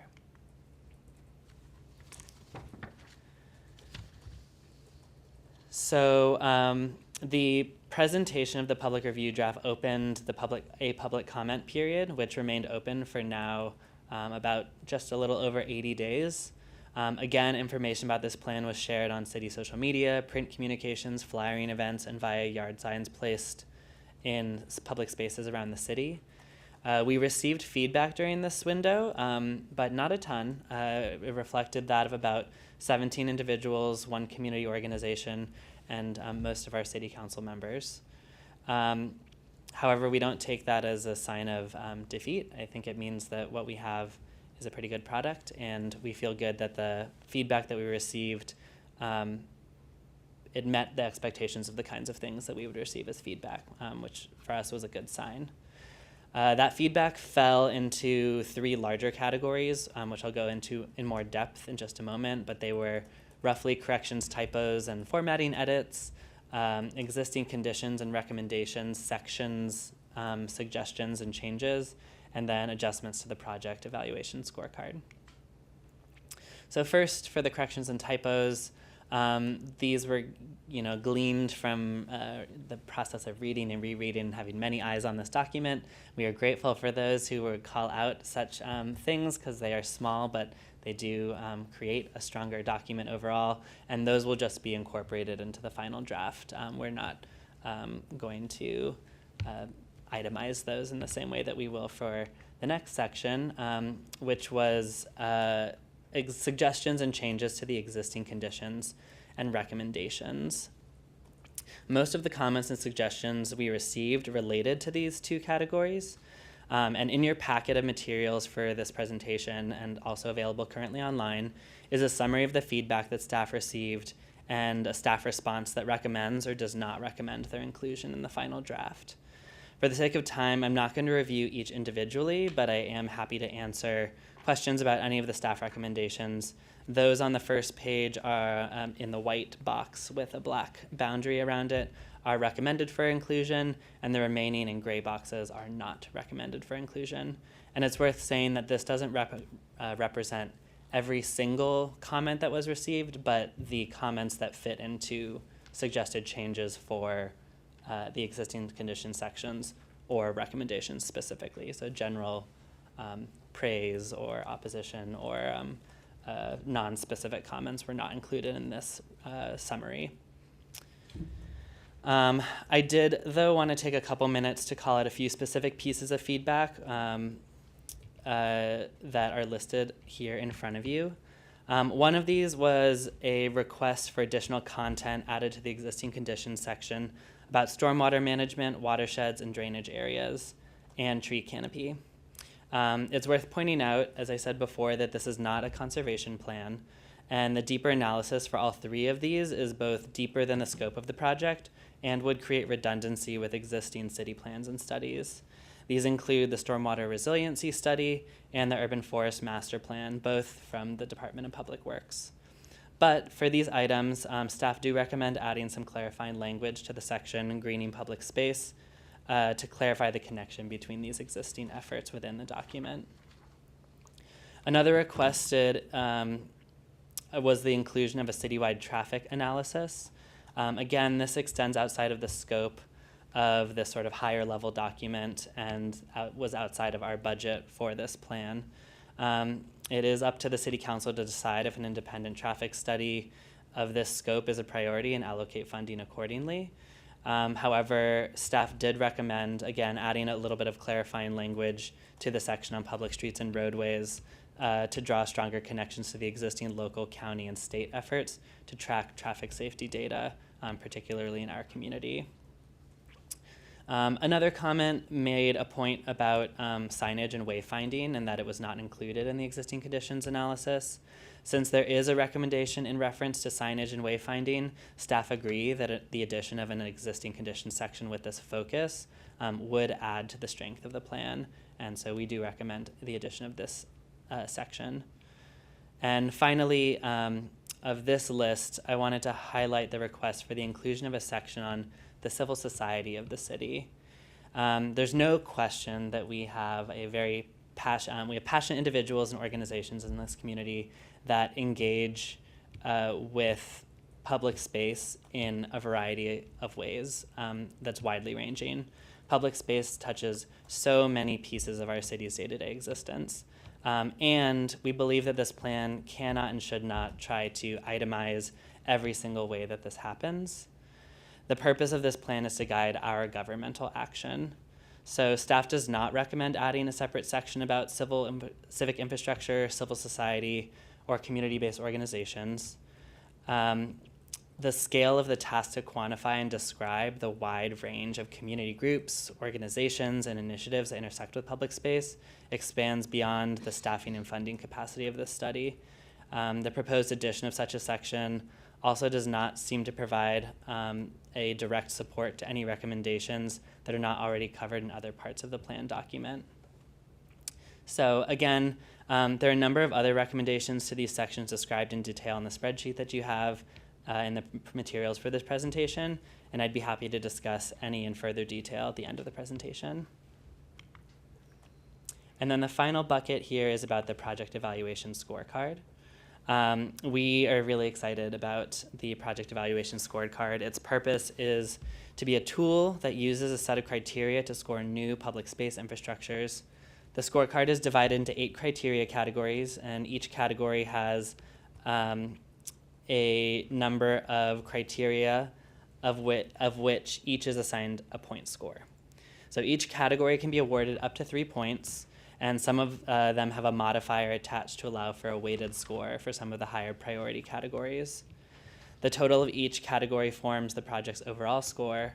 The way that we imagined this to be used is that at least 3 city staff from departments relevant to the project would score each new project and then compare scores into a single consensus score.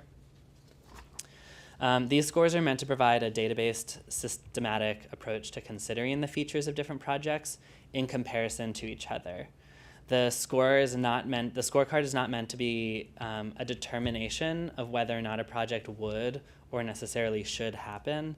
Instead, it's one of many tools to help with a conversation for the city council and staff. During this feedback, we received some thoughtful feedback on how to further improve the scorecard beyond what is shared in the public review draft.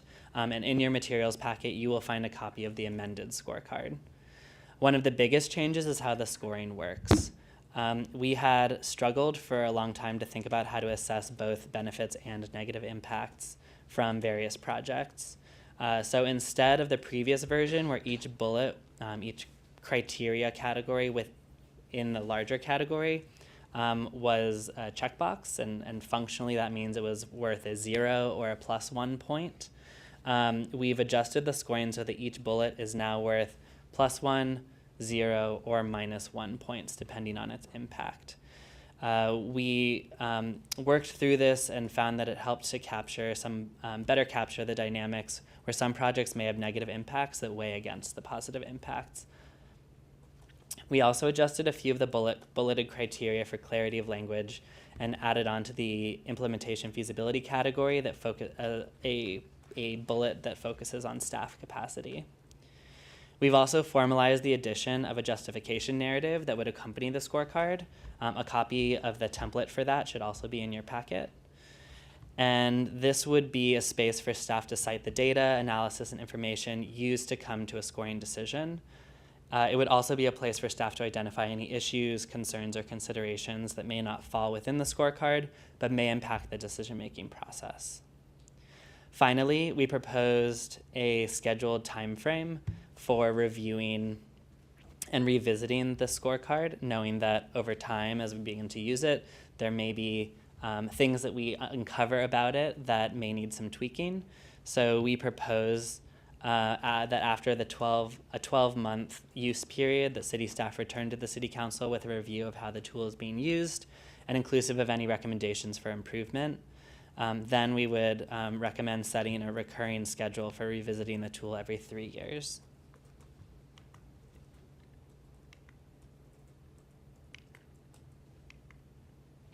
So what are the immediate next steps? Before the approval of this plan, so after tonight's presentation, we as staff would like the direction is needed by the full city council for any additional requested changes. And an updated draft with staff recommended changes will be shared after those points of feedback are received and prior to the next meeting where we'll either be discussing this further or voting on its adoption. Within that plan, the draft that you will receive, there will be corrected typos and formatting changes, adjusted existing conditions and recommendations based on feedback during the public comment period, and the amended project evaluation scorecard. Now, the longer term steps are a little bit more about what happens after the adoption. And at that point, staff will begin implementation of the project evaluation scorecard on new projects, including being included with council materials where relevant. That is also to say that any action taken on the recommendations within this plan that require a change to code, regulation, or policy changes will necessarily have to come back before the City Council for any sort of approval. And the same goes for any projects that come out of this plan that require any budgetary allocations. And finally, upon adoption of this plan, city staff will take the recommendations of this plan as direction to pursue public space improvements within the constraints of our available budget, staffing, and identified priorities. So that is the end of my presentation. I am happy to answer any questions you might have about any components of this plan. And thank you for taking the time to listen to me. Great. Thank you very much for your continued work on this. So it looks like we have a couple comments. Councilmember Gibson. Thanks again. I remember seeing the earlier version of the public space management plan, and I want to say that this is 100 years better. And I was taken by what I saw as a systems approach. And now I see that some systems you're not going to include. So I'm disappointed about that in terms of watershed, for example. And if we talked about traffic issues, we could use existing where we've had accidents and things without hiring a traffic study. So I do have some questions about what you are not recommending doing. And in particular, I'll also say that the identifying civic organizations involved in public space management plan, I was one of those that pushed for that. And when I look at the conclusion of the plan, as this plan, redouble efforts to improve, standardize, and expand community engagement strategies within all departments and influence public space with the goal of consistently inviting new voices in the conversation, improving trust. Yay, that's what we want to do. So why would we not? I mean, I do need to get back in touch with you, and I do not feel that I could possibly vote on this without considerable more conversations with you and staff, and I'd be happy to join others in a conversation about particularly the new items that have come on board. And we had a very positive exchange when we looked at the scorecard before, and I thought you moved forward. I'd like to revisit that as well.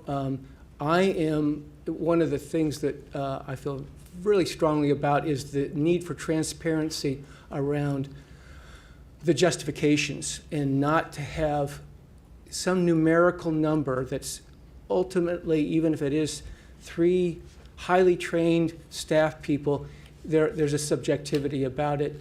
And one person's 1 is another person's 1.5 or 2. I mean, that's human nature. So I do want to revisit the scorecard, and I have not looked as deeply as I might at the recommendations. So I'm going to ask to be able to meet with you guys, basically. But again, you're moving in the right direction. I hope this remains very much of a living document. I hope it's something that we can go back to and look at the systems at play here, at work to help us make our decisions. The systems that you've included and the systems that you have thus far decided not to include. So look forward to that further conversation. I do want to thank you, Councilmember Gibson. I do want to just clarify one thing, just so that we're all on the same playing field in terms of next steps. So it does sound like, Alex, and thank you so much for your presentation, that based on the public comments that you've received, that there are still modifications that are going to need to be made to the plan based on the comments and modifications and things that we may have to say as a result of the meeting tonight. Now, I have you all on the agenda for next week. And yeah, so in order to, and I can have a conversation with Mr. Eubanks and the city clerk to make sure that we work in enough time, not just for members of council to be able to digest the modifications that are made, but enough time for you all to adjust and make modifications based on what we talk about today, right? So I do just want to make sure that my colleagues are aware and have my commitment that I will work with staff to identify the appropriate place on the agenda for us to receive the modified version of the plan that addressed the comments and so that we're all on the same page, so folks don't feel constrained by that. Councilmember Small. Thank you, Mayor. I guess I don't know what sort of rodeo this is going to be, but I'd like to, I guess, begin with the scorecard and some questions, some overall questions about it. I think this looks much better than the last time. And in a general sense, if you could talk about the mechanics of the multiplier and having a multiplier involved. And with regard to the sustainability section, I'm curious about how our assessments line up with the, zoning or development processes associated with like environmental impact studies and things that the county requires to have a project. And whether or not there's like the nexus between whether or not the sustainability things that we're talking about are functionally overridden by the actual application of the county procedure, or if this is a component part of a different process. Okay, good question. Sure, I'd be happy to address both of those. First, to the inclusion of a multiplier, we as the consulting team was developing this original version of this effort, and city staff agreed as we were working with them that because we have these priority themes of safety, equity, and sustainability, that if we were to treat them with the same weight as every other piece of this scorecard, that would be functionally de-emphasizing them as an important value. As a city, the city council and city staff have really leaned into these as priorities. And so the multiplier helps give projects just a little bit of a boost. There's still only 3 of 8 categories, so it's not something that will tip a project way over the top. But also, if a project doesn't meet criteria within these that demonstrates that they pursue goals toward racial equity or towards sustainability or towards safety, we want to make sure that depending on the kind of project that to be able to look at that as we're making decisions about how are the choices we're making, the policies we're pursuing, the programs we're implementing, aligning with the values that we've stated as a city. The choice of × 2 multiplier versus no multiplier functionally on the back pages categories was, to be quite honest, a little bit arbitrary because we did not have any sort of best practice or models to find a balance of like this one should be 2.2 and that one should be 1.75 or something to that effect. So part of our recommendation to come back and review this scorecard after we've been able to use it a little bit is to start to evaluate, is the weighting right? Are we finding that it's giving us the scores that we're expecting to see with this kind of prioritization in play? Also, to your question about how this aligns with the county's building code and zoning practices, that's something I'll have to look up. Oh, actually, we might have an answer for you. For clarity, I believe you're asking about the county's development process. And so as a public entity, we work through mandatory referral with the planning, Montgomery Planning, and so the, kind of depends. When we redevelop the rec center, that will go through as a development project, probably in a partnership with a private entity, and it will go through the standard development review process, which includes environmental conditions and transportation, traffic, that kind of thing. Generally speaking, for our own parks or our own sidewalks, we would do a mandatory referral if it's something that we felt like reached that threshold, and it is advisory only from the Montgomery Planning's part. So they may look at the plans and say, we think you need to change this and that. And in my experience, the city has worked closely with the county to be in alignment, but it isn't, the mandatory referral process, again, is advisory. So it doesn't change how we do things. And the city, of course, is in charge of our stormwater, our city right-of-way, our tree policies. So those take priority. Okay, because, well, with regard to the second of the issues, it would just, I've heard, at least on the development side, about how some of the requirements, particularly if you're redoing or rehabbing a space or whatever, that there are entities, small businessy people who think that some of those things are onerous. And so I was curious about where our process fits in with some of those things.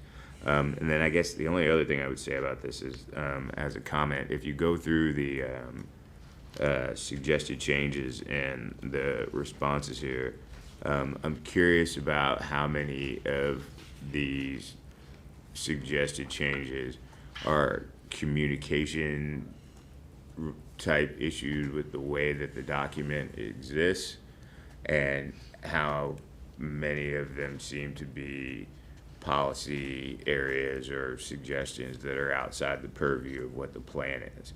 Because it would seem like both of those things are kind of at issue, and it's the discernment on where to make it through there seems like it would be more difficult for you guys than not.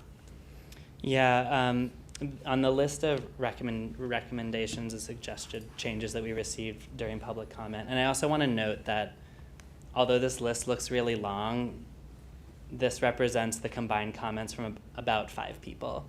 So as far as like broad representative community voices, that is also something we're considering. I think I'm kind of getting at the same thing that you're talking about. So, but most of the reasons that recommendations were not accepted were because they fell outside of the scope of this plan. They were either way too down in the weeds, making very, very, very specific recommendations, and this is meant to be a high-level guiding directional document, or they were making recommendations that are outside of our jurisdiction. As much as I would, love to see improvements to the gazebo at the park in downtown, that's on county park property, and we're not the ones who get to make the say about how they do that, other than making requests of them. And then I would say the last category were probably things that were kind of already covered, or that we felt were already represented in either recommendations, or quite frankly, a lot of the suggestions for existing conditions, additions, the existing conditions section of the document is really important. It lays some of the groundwork for how we came to some of the thought processes for these recommendations. But the meat and potatoes is the recommendations. Like, with the action for things is coming from the recommendations that are in this. So, when sometimes there were requests for changes to existing conditions that would add pages, would add length to the document, but wouldn't necessarily change the way that staff approached any sort of action out of it. Great, thank you. Councilmember DeBallo? Yes, thank you very much for this. And a couple of things. I really appreciate that you tried to do one more round of public comment with the signs and going to meetings and getting, now that there's a public draft, to get that input. I appreciate the efforts that you made, I really do. And I hope we continue to do that sort of thing as a city.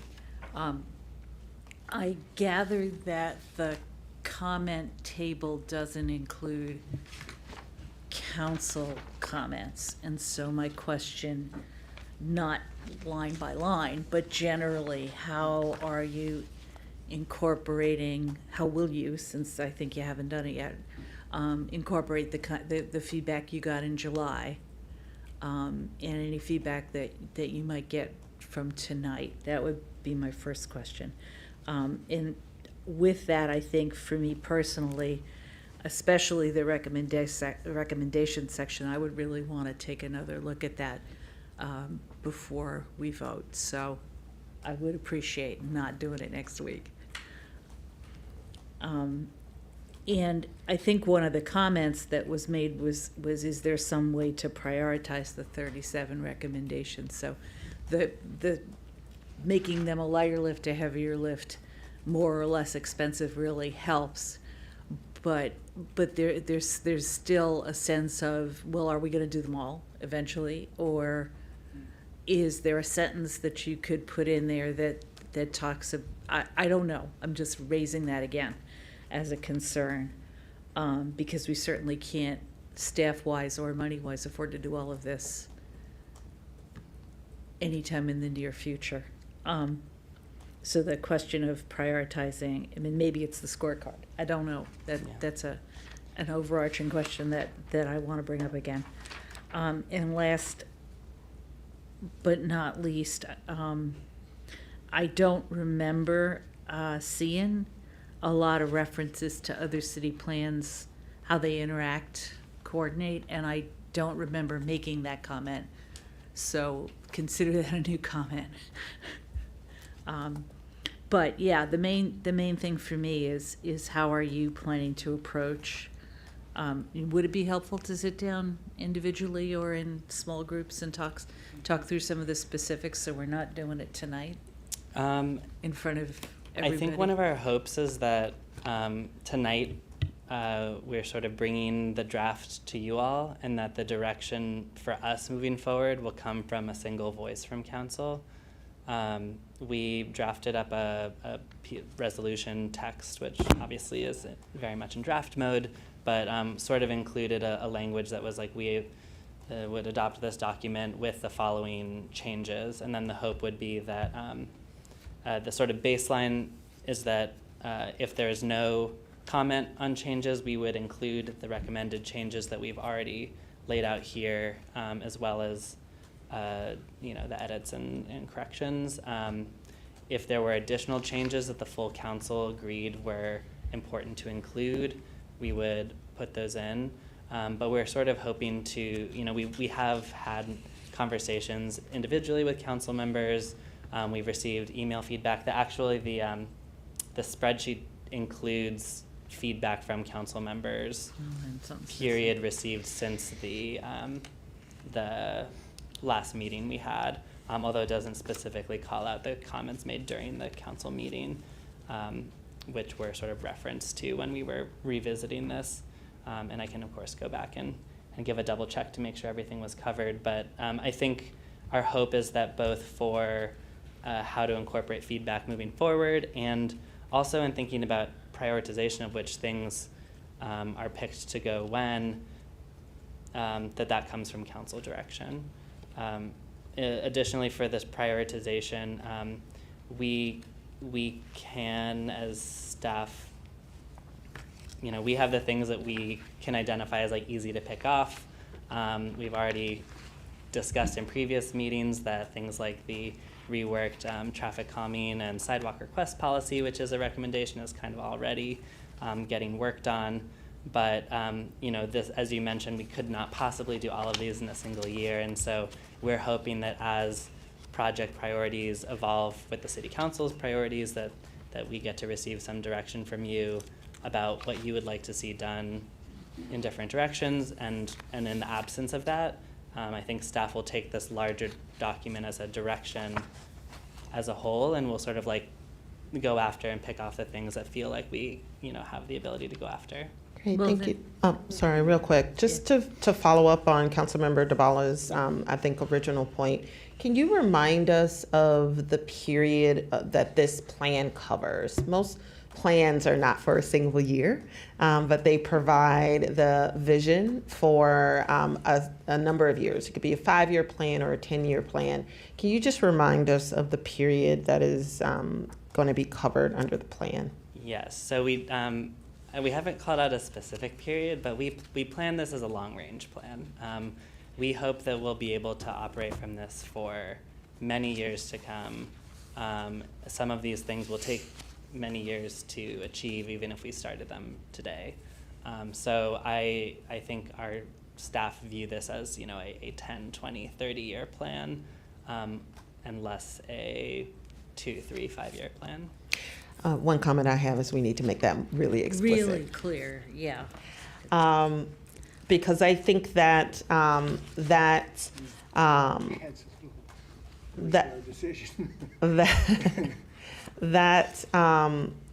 that does help with ensuring that folks understand that the plan is visionary and includes recommendations that some may be short-term, low-hanging fruit things we may be able to do, but a lot may take multiple years and sub-projects in order to, a number of projects in order to get there.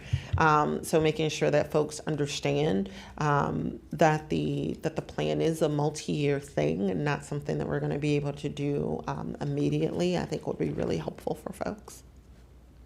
I'm sorry, Councilmember DeBala. No, that, I agree. Identifying this clearly, starting with the cover as a long-range plan, Yeah. would really be helpful. And as as a framework, a visionary framework, not a work plan, do this. Yeah, so maybe that's the sentence that was missing as I was thinking about it. I'm gonna suggest that we do take a week for any individual council members that have questions about their comments, because I have questions about, I don't see my comments in here, so I think something went haywire with me. Maybe we could approach it, take a week for that, and then some sense back from all of you about what you have changed in response to council comments in July and now, because I'm still not getting that part, and it wasn't 100% full steam ahead in July. So I think that would be helpful, and I think it would be helpful, particularly the recommendations section, to see that one more time, rather than relying on a list of changes in a resolution. And so that would be how I would see it going forward. So I think Councilmember DeBala was kind of heading in the direction that I was gonna head once we got everyone's comments out. No worries. I didn't mean to jump anybody No else's worries. comments. No problem. So it sounds like that there are edits that are going to be made, but we haven't seen an official markup. And it sounds like it would be really beneficial for council to see, even if it's a markup or track change version, so that we can understand what modifications have been made. And then for the individual council members that have submitted comments, I don't know if you all have already developed a list, or if it would be, yes, I know, Roz loves lists. So of those comments that can be shared with individual council members so that they can see comments that they've provided and the responses as they are reviewing the markup. And that will give them some time to follow up with you all. As we started the conversation, I know a week isn't enough time for you all to develop the final markup based on the public comments, and also just triple check with members of council, and so that everybody has their individual markups and have an opportunity to check in with you all regarding comments that they've made. So again, as I stated before, I will follow up with Mr. Eubanks and our city clerk to see where on the agenda, but it won't be next week, we can put this item back on the agenda and have a conversation internally about whether or not this is a vote or another work session, depending on the comments that council members have provided. Yeah. I'm sorry, Ross, if, 1 second. I'm not sure if I caught it in your reply, Mayor. How is it that our planning staff are going to get kind of that single voice from council about the recommendations that you want to make? Sure. What do you envision for that? Sure.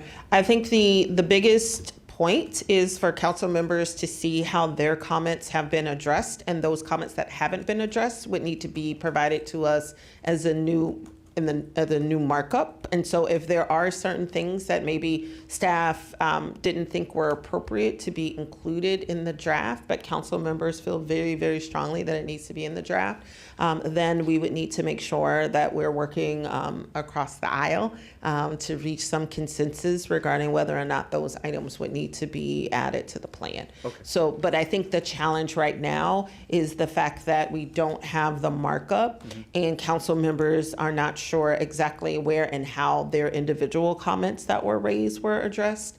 Some conceptually may be here already. So if there were members of council that maybe proposed things like traffic studies or proposed things like things related to parks that are outside of the city, they may be addressed through the public comments that have already been in those responses that are there. But I think that right now there may be a couple of council members that aren't sure about where their earlier comments went. So making sure that they see that, I think will kind of help to address some of the questions. Thank you. I'm sorry, Rob. So just to be sure that we're clear on the expectation, the next draft you see will include the corrections and technical bits and clarifications that we've already identified in the first bucket that Alex presented. And it will include the things you see on the comments sheet that we've identified as staff accepts these changes and this is why. We have heard many other comments from council and from the public, and some are in conflict with each other. Some, as we've identified in our minds, aren't within the scope of work of a public space plan. It's not that they're not important, it's that this isn't the place for them to live. And so if council decides those should be in here, we would await a council thumbs vote, thumbs up vote or a hand vote or a formal motion or something like that so that we understand where those things fall. Right. Well, I'm not proposing that public comments that are, that are perhaps outside of council agreed feedback are like reinventing the wheel. I think where the issue is that some council members submitted comments of their own volition, and it's not overtly clear how those comments have been addressed. And it could simply be, we didn't take your comment because it conflicted with page 45. And I don't want to speak for other council members, but that's what it kind of sounds like to me. So I do think that for those council members that have provided you all with written comments on the plan, making sure that those council members have an opportunity to circle back and understand how their comments either were addressed or will be addressed in the version that comes forward, that can go a long way. It could very well be the case that, oh no, my comments were addressed, I'm fine. Or it could be the case like, no, I feel really passionate about this, even though you don't agree. And this may be something that I would need to bring before council before we vote on the resolution to have a modification. Council Member Fulcher. Yeah, and I just want to say, like, addressed might be, explaining why they're not in there. Like that would be, I really respect the staff and the work that they've done on this. And if they said, like, no, sorry, like, it just doesn't really belong in here, like, that's fine. I just want to compliment you guys on the ranking system. I know that you worked really hard on that and that it was like your baby, and people, critiqued your baby, and it's hard to hear those things. And I saw a lot of changes in it, and so thank you for doing that. Thanks for your feedback.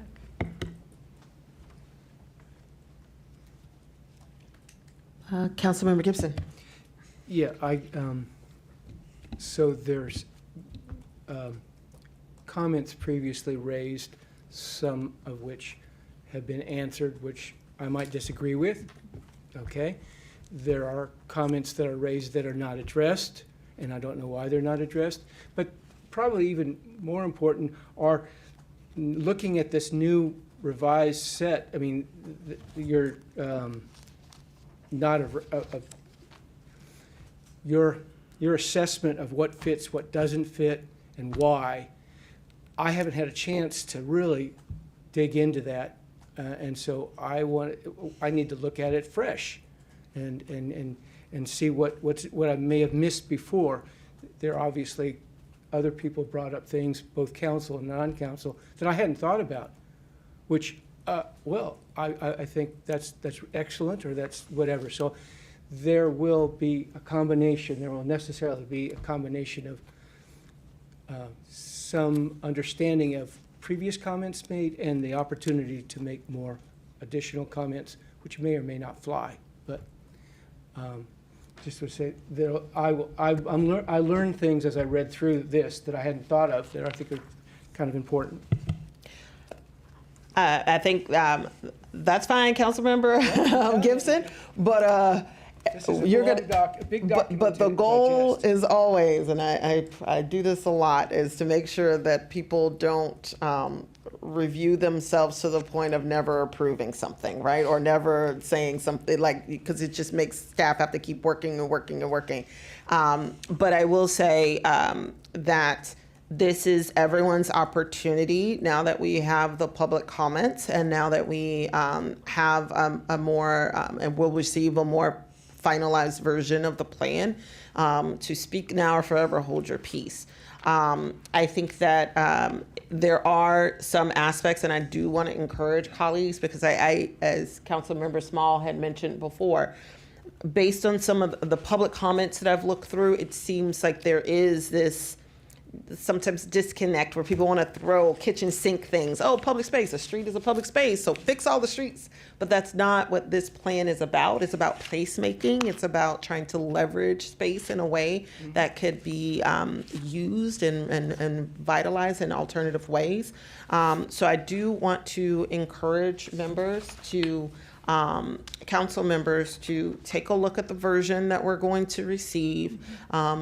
I encourage staff to make sure that the comments that council members have already provided, that everyone kind of knows, thumbs up, thumbs down, let's talk regarding those comments. Want to encourage council members to reach out to the planning staff to have these conversations around appropriateness of comments, so that you can have your short list. If there are any amendments that you want to propose before the vote, you can have that short list ready to go. Again, we have a pretty packed agenda coming up, so I'm trying to, I will need to have a little bit of sit down to figure out when we can reschedule the actual vote, or whether it's a vote or work session, so that you know that you have at least a week, maybe more, before, well, at least 2 weeks now, because if we're not going to put it on the agenda for next week, to have these conversations and make sure that there's clarity around the purpose of this document and how your comments were addressed.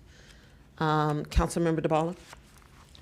Yeah, that sounds like a great plan, and thank you for all the work on this. I know this has been going on for a while, and the basic direction, as you know, I think is great.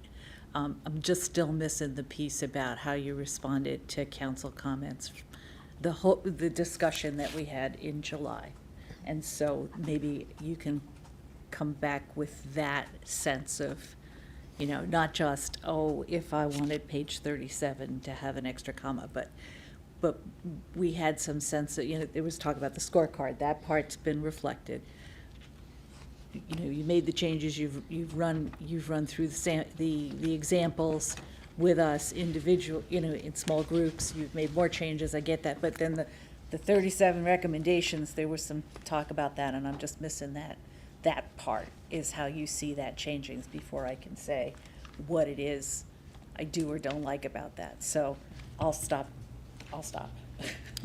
And we will get back to you. And yeah, I think that we can do some of that other stuff offline. Thank you. So I do have a question. about the modification that was made to the scorecard. And sorry, I'm gonna put my data hat on. So for each of the categories, the way that the scorecard was developed before was that each category could only receive a score up to 3.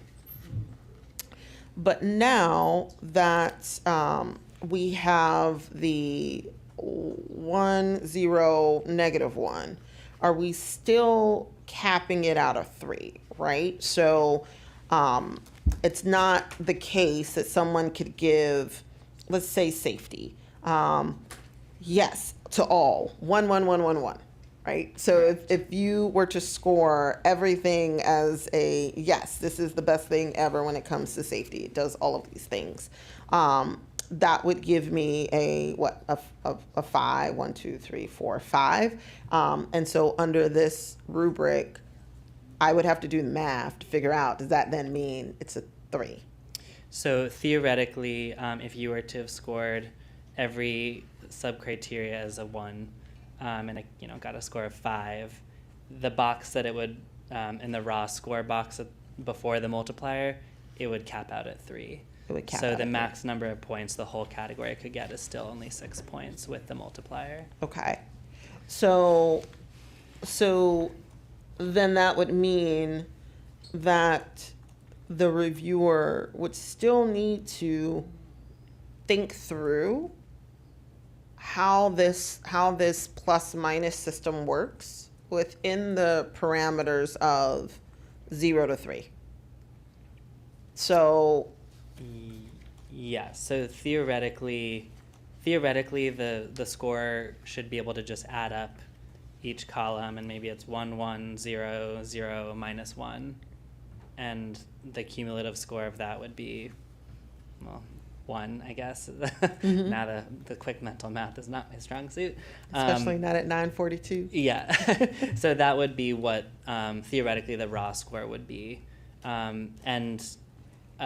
We did borrow from the previous version a little bit of wiggle room where, like, if the improvement to one category was just like so overwhelmingly good or it was so overwhelmingly bad, that there's a little room for interpretation, and that would just need to be really clearly justified in the justification narrative that comes with it. I don't want to give a hypothetical that might not fit, but that's sort of where we were thinking. Yeah, so I would encourage us to, and I don't want to belabor, I can do this offline, but in the instructions, it says a project earns a score based on the combined scores of 1, 0, and -1 assigned to each benefit, in each benefit area. So that implies that the combined score is based on this 1, 0, -1. Not that you then have to conceptually translate that score to a 0 to 3 score. So yes, yes. I mean, theoretically, a project could score less than 0 now with the -1 component to it overall. So I don't know that I'm totally following your so what I'm saying is line. the instructions Yes. imply that the raw score for each category is based on the scoring that you give for all of the categories. Right. So whereas before I could only pick like up to 3 like real reasons why I like something and I would give it a score. Right. But here it implies that a project earns a score based on the combined scores of 1, 0, or -1 assigned to each benefit area. So that means I go through and I say, provide significant reduction to physical injury. I'm going to give that a 1. Improves ADA accessibility. I'm going to give that a 0. And then once I go through and do all of that, that raw score becomes what I now put in that first box. But if that's not what you mean by that, if what you're saying is that when you do that math, you then have to turn around and say a score of -1 is not -1. A score of -1 is now 0. because Yeah, my skip scale it. is going from Yeah. 0 to 3. I think the intention with this version is that you just add these up, and Okay. that it just can't go higher than 3. So if the score of each of the 5 categories added up to 5, the cap of 3 isn't like 0, 1, 2, 3 is a separate valuation. It's just a way to make sure that, for example, with sustainability, which has more factors, Right. it doesn't like, if it scored 100% in the sustainability category, it doesn't equal to 10 points versus safety's 6 points or something to that regard. Yeah, I get what you're saying, because Yeah. some of these categories have more subcategories. Right. So I think what is, and it says a project may receive, yes, and so that could be the total score. I just think, take a triple check of your guidance. Yes. To make it clear that you are still constraining folks on that Yes. 0 to 3 scale, to help folks with understanding that score up to 3 is still based on this new criteria that you have, but they have to make that conversion, if that makes sense. That's a great point. Yeah, thank you. Also, I might add that upon implementation of this, we would also set up some sort of like training sessions with staff from different departments who haven't been quite as digging around in the weeds of this, to make sure everyone on staff side is on the same page for operation as well. Yeah. No, that would be good. And so I saw a ton of native tree stuff and the public comments. Yes. Yeah, possibly. And I know that we don't have the Department of Public Works here, and maybe I should just send this this message to Marty. But I do believe that the native tree component is covered under. I'm blanking on the name of the Public Works. Whatever was that tree- presentation. yeah. We had a ginormous presentation on it. Yeah, yeah. So if we could just make sure that, in terms of that is also something that we're citing, just so that folks understand that the native tree planting, like the tree Yeah. plantings piece comes under another. Correct. Yes, that's one of the recommended changes to clarifying text that we made in the spreadsheet as well. So we definitely plan to elaborate on that a little bit to make it clearer that there's connections to work already being done and where that stands. Right. And then and I just want to make sure, because in some of the examples, the scenario examples, there were some examples of working through concepts around like sidewalks.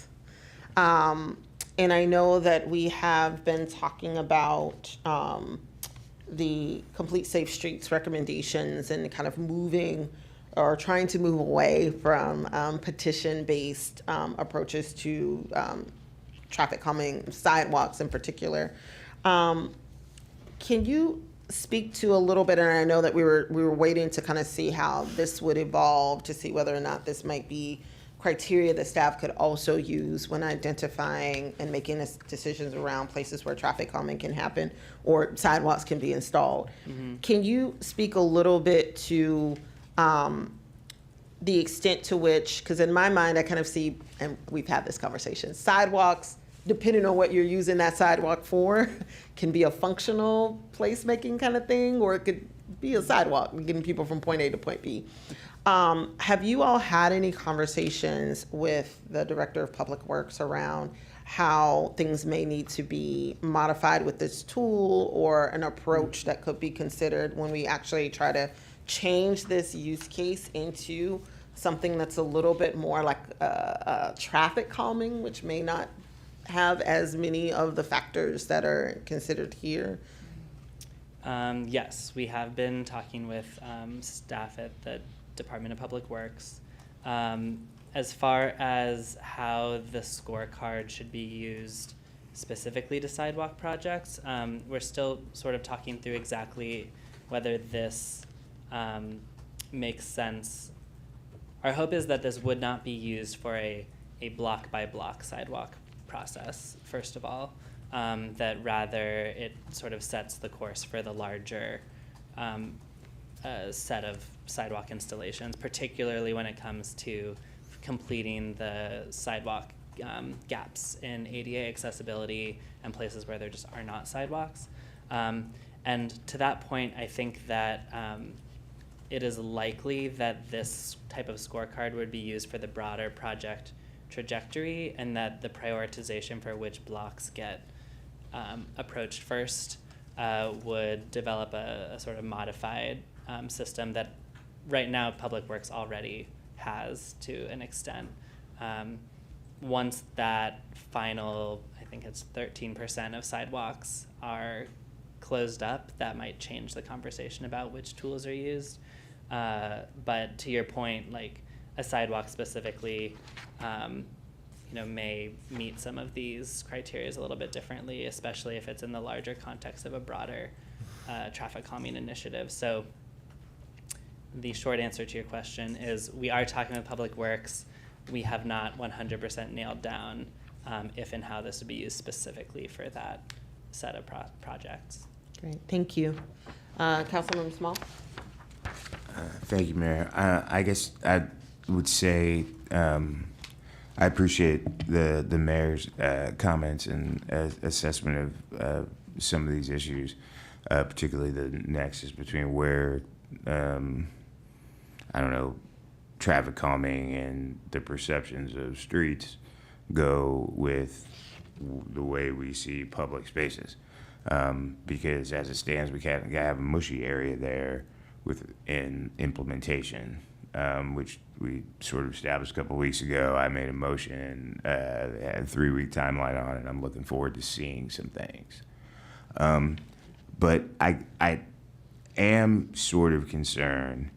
I'm less concerned about the specificity of where the individual comments went, other than the fact that you should probably just address them, as I am the fact that I just think we have a really bad tendency here to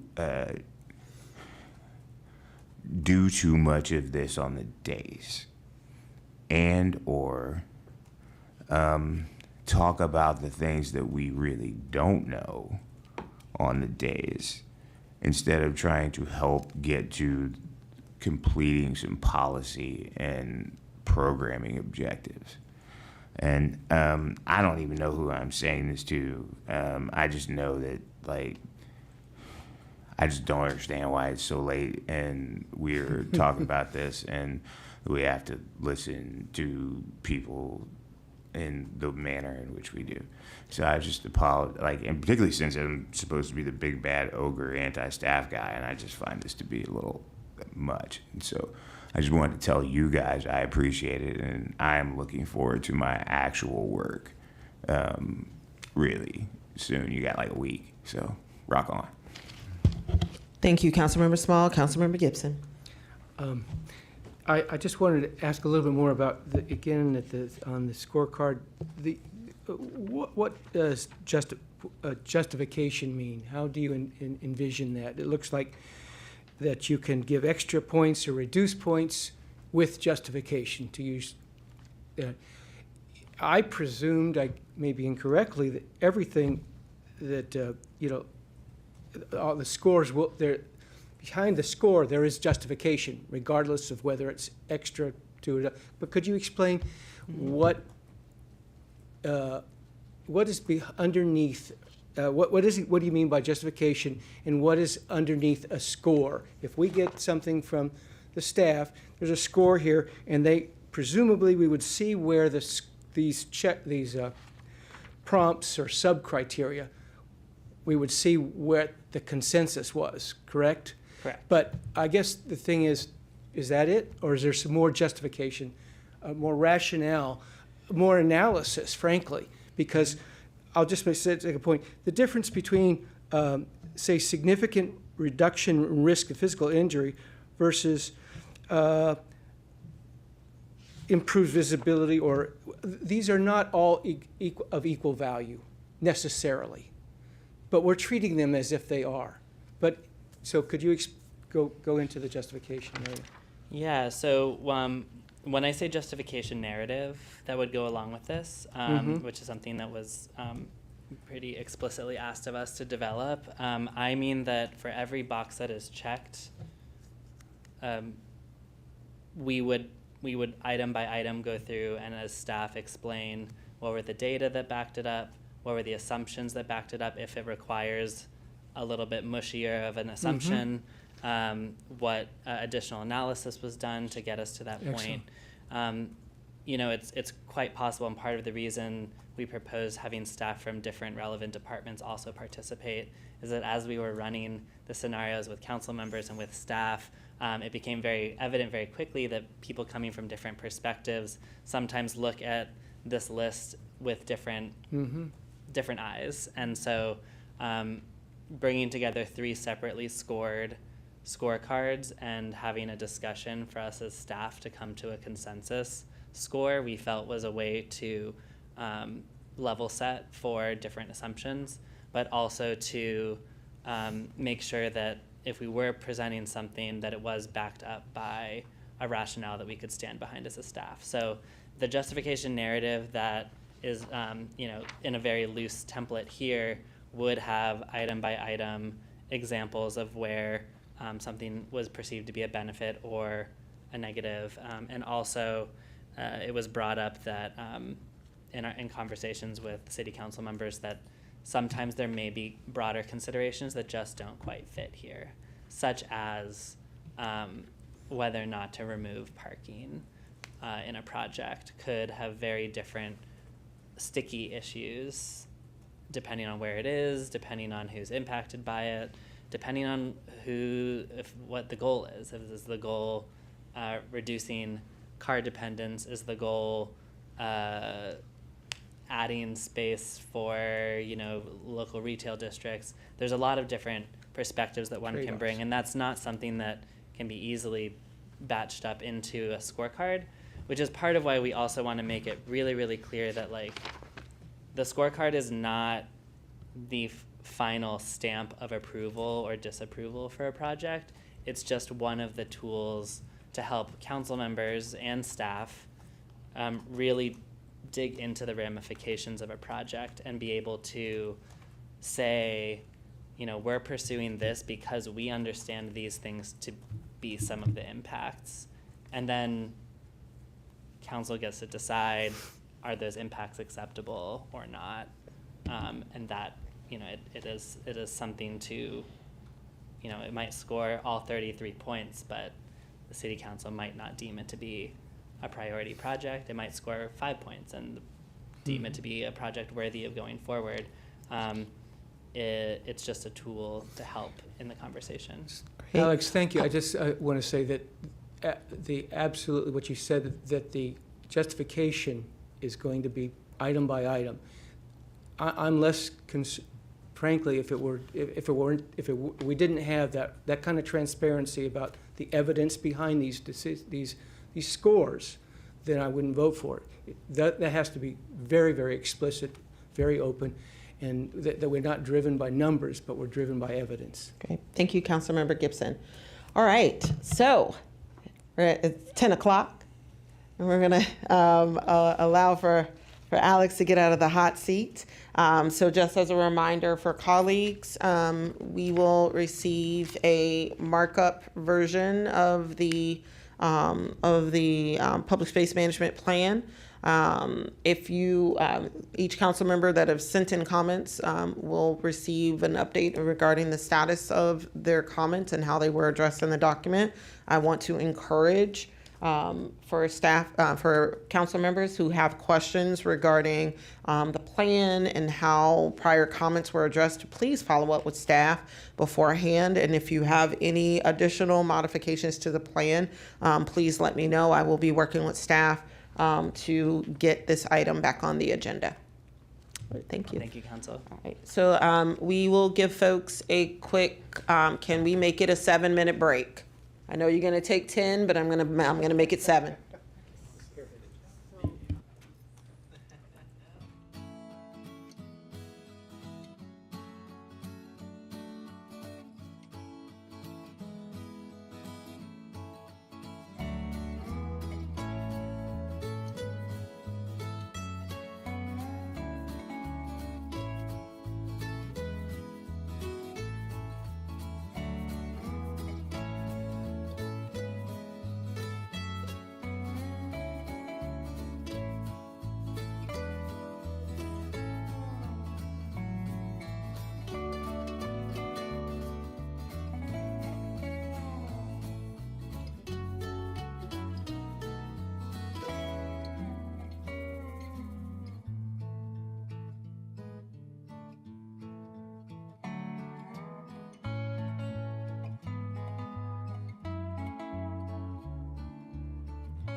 right, we are reconvening the City of Tacoma Park City Council meeting, and we are on our last work session item for this evening, and it is the annual housing report for FY 2023.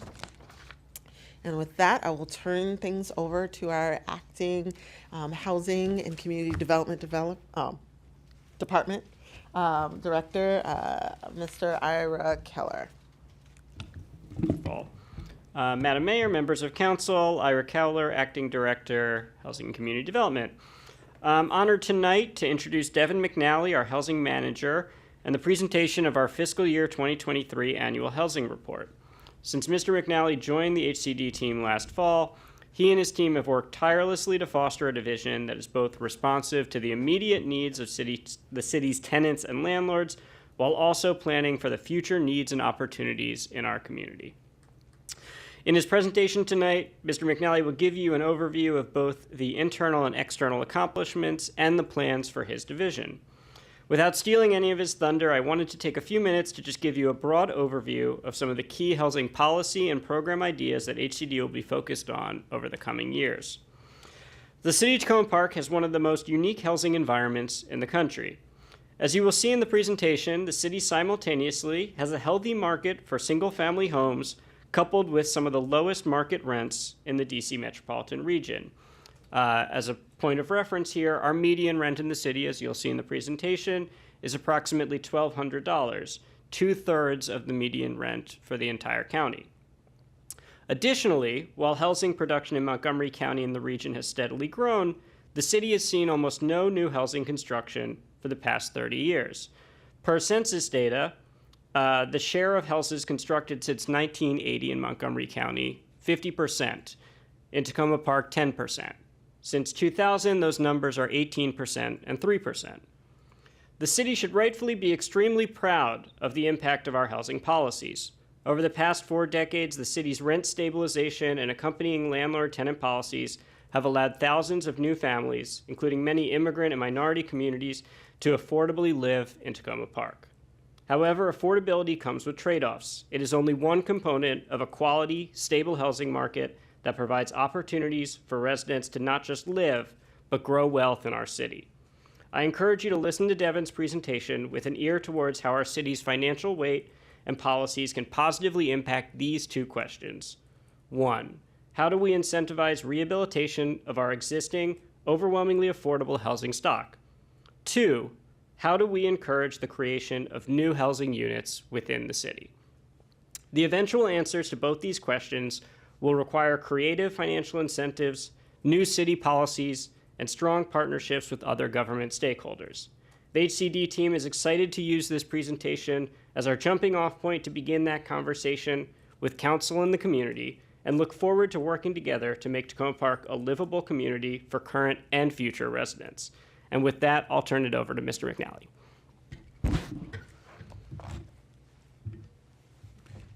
Thank you, Ira. Thank you, Madam Mayor, members of council. Devin McNally, I'm the housing manager for the city, and I'm here today to talk to you about the work the housing division has done and what we plan to focus on this coming year. So a little bit about the housing division itself. It's 4 full-time staff members, including myself. We currently have 1 open position that we will be hiring for starting in the second half of the year per the FY24 budget. So our mission is to ensure quality housing for all through kind of 4 overarching goals. The preservation of affordable housing, the production of diverse housing types, the facilitation of landlord-tenant relations, and the enforcement of our city housing law. So I'll quickly go over kind of the context of the housing in the city itself. We'll then talk about kind of what we've worked on this past year and where we're going. So I'll start with kind of the basic facts. We have a little over 7,000 homes within the city and 600 rental properties. That comprises about 3,200 units. So about half of our homes are rented out. Of those rental homes, about 1,600 are rent stabilized, so they fall under our rent stabilization ordinance. And so as Ira previously mentioned, our median monthly rent is $1,200, which compares very favorably to the rest of the DMV area. I also want to talk really quickly about the assistance the city has provided. Since 2017, we've provided over $1.5 million in city dollars towards housing assistance. So similarly, as we had mentioned, a lot of our housing stock is between 60 and 70 years old. Much of it was built prior to 1960. The DC metro region has seen quite significant growth in the past 10 years, adding about 300,000 new households, which was about a 15% increase. Since then, we've issued 61 permits for new housing, and that includes single-family homes and ADUs for the most part. So what we see is we have an aging housing stock. We also have some pressure from the region as it grows. And so what that has created is a very unique housing market. What you see here are kind of three key graphs that I would say typify kind of what we have. So the first is kind of our rental unit share. As you can see, most of our rental units are apartment units, with a smaller number being ADUs or single-family homes, and then a few condos as well. But what you see primarily is we have what I would characterize as a bifurcated housing market. We have very expensive single-family homes. As you can see there on the far right graph, we have the highest median home value, according to the US Census. But then we also have extremely affordable low-income housing, particularly naturally occurring affordable housing, also known as NOAH. And so as a result, there's kind of two kind of key things at play, is that we have this very affordable housing, lots of low-income housing, and then also very high-income owner housing in the city. So a big portion of this is our rent stabilization law, and it governs roughly half of our units that are rented out. There are exemptions under this law for single-family homes, owner-occupied duplexes, where the owner lives in one and might rents out the other, ADUs, and then deed-restricted affordable housing, which I'll get to in a second. There are exemptions for build-in time for newly constructed units that are 5 years, but for the most part, our exemptions fall under these. So looking at the data, we collect yearly rent reports from these properties. And so when you start to break it down, we have been very successful in creating affordable housing across the board. So if you look at the 2022 income limits that were published, 14% of those fall under the categorization of extremely low income, and those rents are affordable to those households. And those are households that make 30% or less of the area median income adjusted for household size. 93% of our rent stabilized units would be characterized as having rents affordable for very low income households, so those making 50% of the area median income. So the table at the bottom kind of lays that out. And what I did was actually compared the median rents, so that's that one column in the middle, to the 50% AMI rent. That typically is about the range of rents in subsidized, deed-restricted affordable housing. And what you can see is in some cases, the rents are actually lower than what you would find at a deed-restricted, subsidized housing complex. So going into some of our exempt properties, this pie chart breaks down kind of what they are. Most of them are deed-restricted affordable housing, which represents about 1,300 units, and it's 26 properties.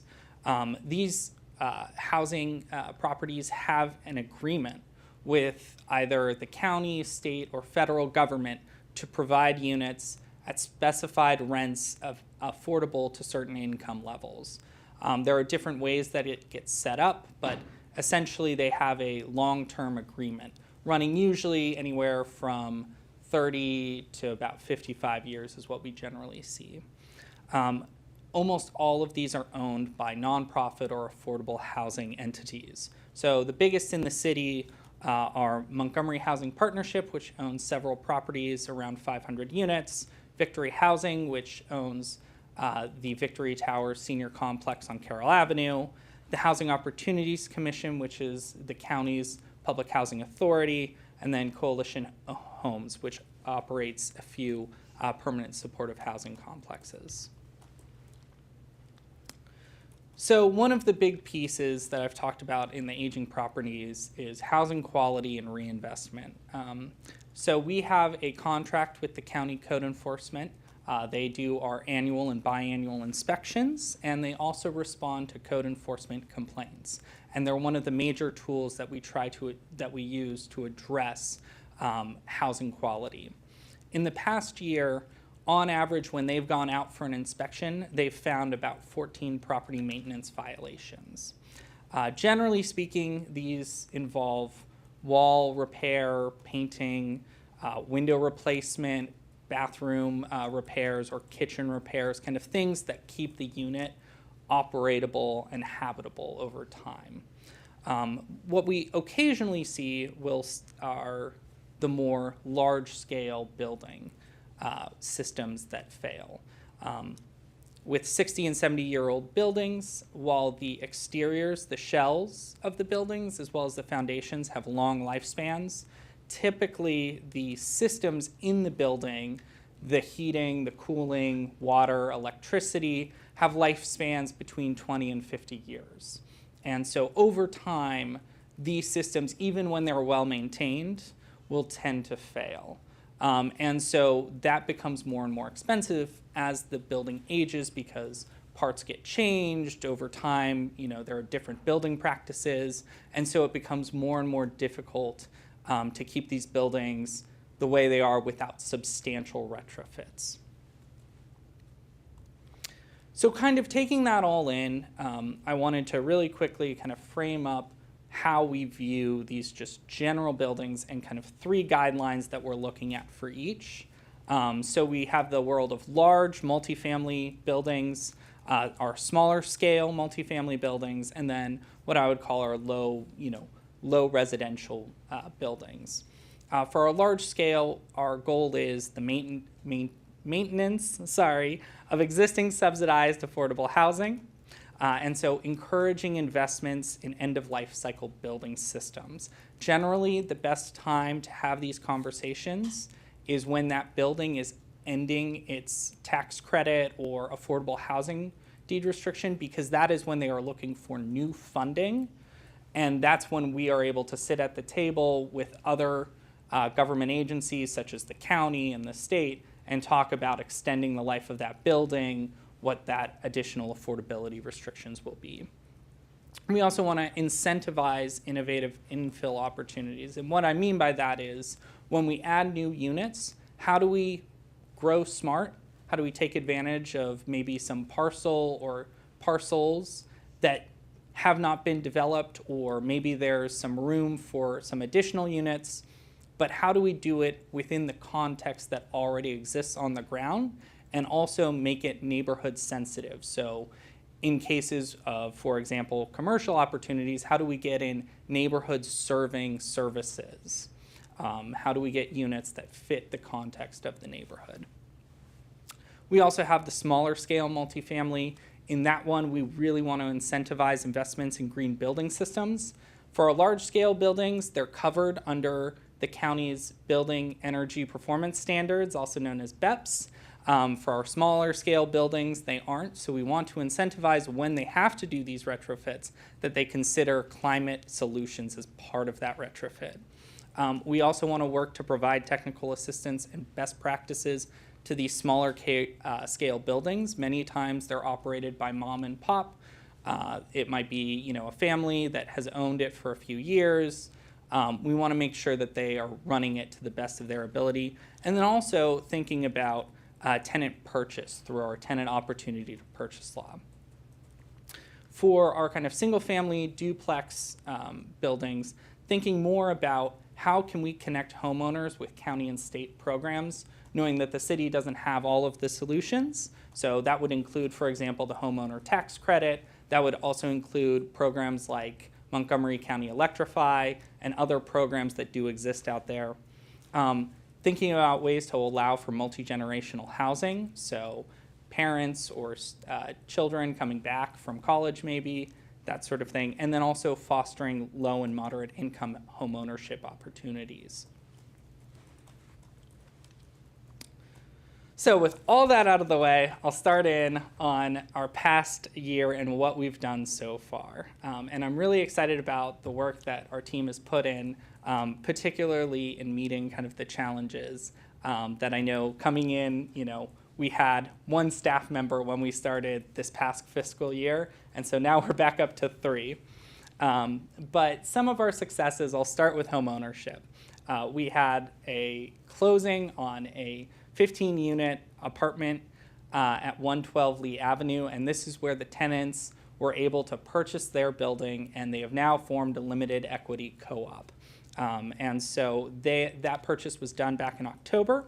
What we did was we provided some initial funding to help them do a feasibility study and see how they could actually purchase the building. And then also we helped them secure a $600,000 state grant for the purchase and renovation of the building. And they're actually starting on renovations right about now. With 320 Lincoln, we worked under our right of first refusal and assigned our rights to the Housing Initiative Partnership. And what they did was did a rehabilitation of a single-family home that was being rented out, and it was sold to a moderate income family. And what the city did was provide what's called a silent second loan. It's a reduced interest loan that doesn't generate a monthly payment. And that was for $200,000. And that also closed back in October of 2022. And then finally, back in May, we had one home stretch payment. This home stretch program is aimed at the down payment. So it's a forgivable 5-year loan that is $10,000 for low-income individuals who are purchasing within the city. And that was used to purchase a condominium. So another program that we worked on this year was the Multifamily Building Improvement Grant. So we awarded 13 grants, which totaled a little over $183,000, and that was used to leverage nearly $550,000 in private investment to upgrade multi-unit properties within the city, and so these improvements benefited roughly 140 units. We also used some of our funding as well to support Colonnade at the Creek, formerly known as Hillwood Manor, which is up on New Hampshire Avenue. We provided $250,000. It was a $39 million retrofit of 96 units of affordable housing done by the Montgomery Housing Partnership, and they are actually doing their ribbon cutting tomorrow morning, so we're really excited about that.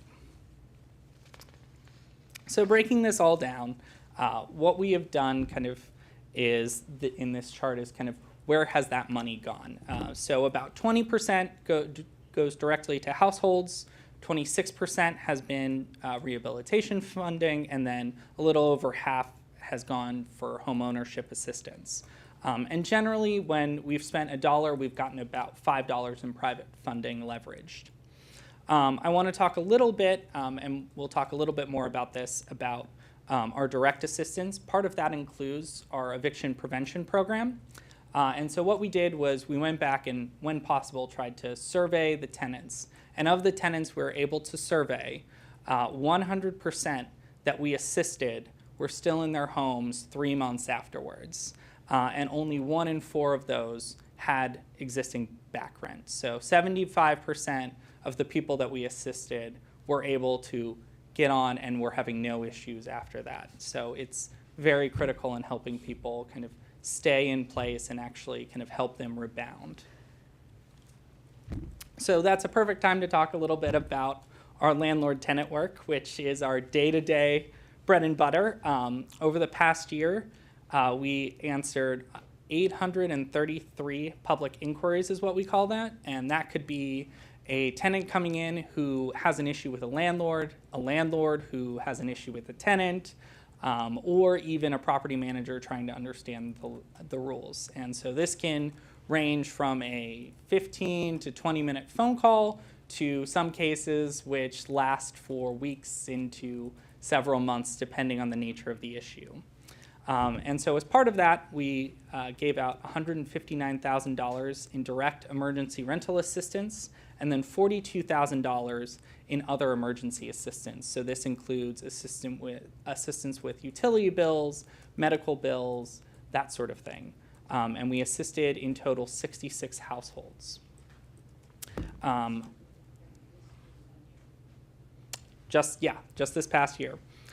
We oversaw additionally 13 COLTA cases. So that's the Commission on Landlord-Tenant Affairs. So that functions as the case. It's staffed by us, but overseen by a panel of commissioners who represent homeowners within the city, tenants within the cities, and then property managers.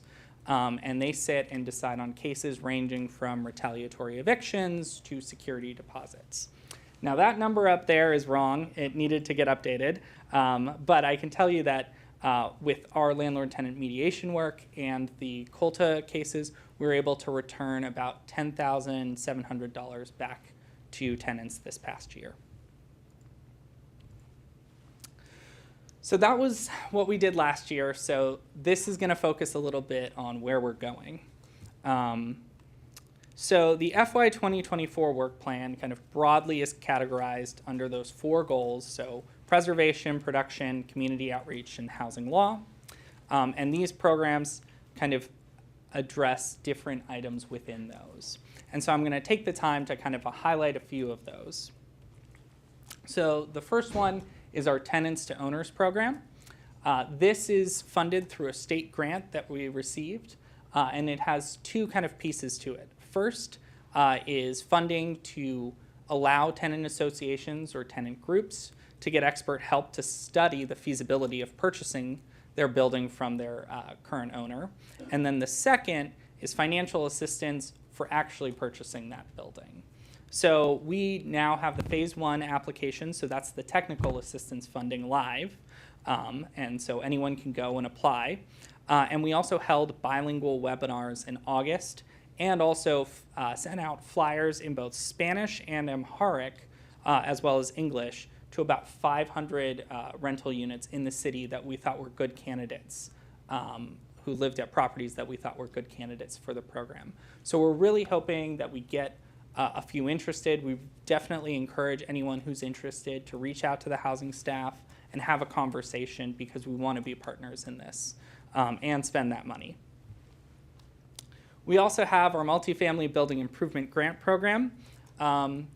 Unfortunately, I found out just recently that we were unsuccessful in a joint application with the county for funding from the Buildings Up Award, but we are working to kind of tweak the program. We're still hoping to launch something in January, and the idea is that focused on green energy improvements on that small scale 5 to 25 unit buildings and those retrofits there. So that would be building envelopes improvements such as roofs. That would be energy efficiency upgrades such as heat splitters, tankless water systems, those sorts of things that are substantially benefit not only the residents in reduced energy bills, but also benefit the property by significantly extending its life. We also want to develop our right of first refusal program. A little bit about that. So our tenant opportunity to purchase program is one of the strongest in the country. Not only does it give the tenant the first bite at the apple, but we as the city also get the second position that we could assign our rights or purchase the property. And that was, for example, how we were able to do 320 Lincoln. So what we're working on, we currently have a request for qualifications out for developers to create a list of qualified developers that we can partner with when these properties come on the market and if the tenants aren't able to purchase the property. So moving on to kind of some of the fostering diverse housing. So this is kind of a little bit more of a long-term project, but the first step into that is to kind of take an inventory of where we are. So looking at reviewing our policies, what's working, what's not working, what makes sense, what's on the books currently, and looking at how those can be tweaked or better improved. And that will include a public process as well. We also want to look at piloting diverse housing types, so working with other builders in the area who might be interested in things such as ADUs or modular housing that could be better ways to provide affordable housing. And then finally, technical assistance.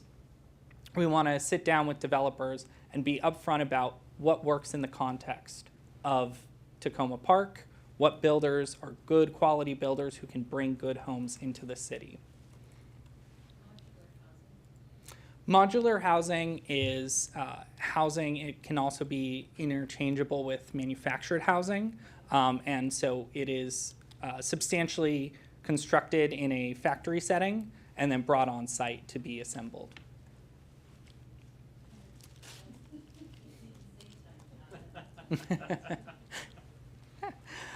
So,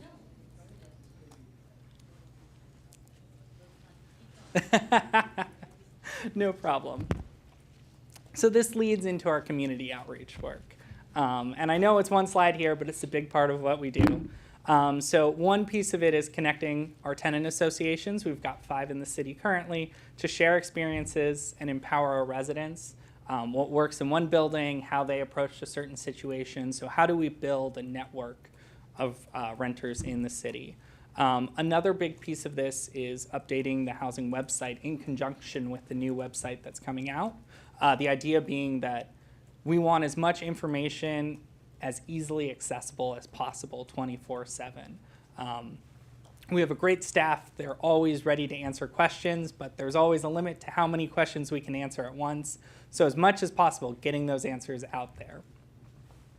Partnering with organizations, including MHP's Apartment Assistance Program, to provide small-scale landlords with resources and technical assistance. So as much as possible, helping landlords on the other side know what those best practices are and helping them be good landlords. Another piece kind of to the policies idea is initiating community conversations on housing to identify policies and programs that serve all residents and promote quality housing. So this means stakeholder engagement with tenants, with homeowners, with renters, with landlords, to understand what our current policies are working, what aren't working, and what some of our opportunities are. And as part of that, developing and distributing materials which outline best practices in multiple languages. So that includes our housing resources guide, that includes our tenant resources guide, those sorts of things. Apologies. Our final kind of program I want to highlight is one that I think might not be front and center, but I think is really important to how we as a department function, and that is our rental licensing software. On a day-to-day basis, we're always working on different rental licensing work. We are currently in the process of our 2023 rent reporting, and being able to efficiently manage that is very important.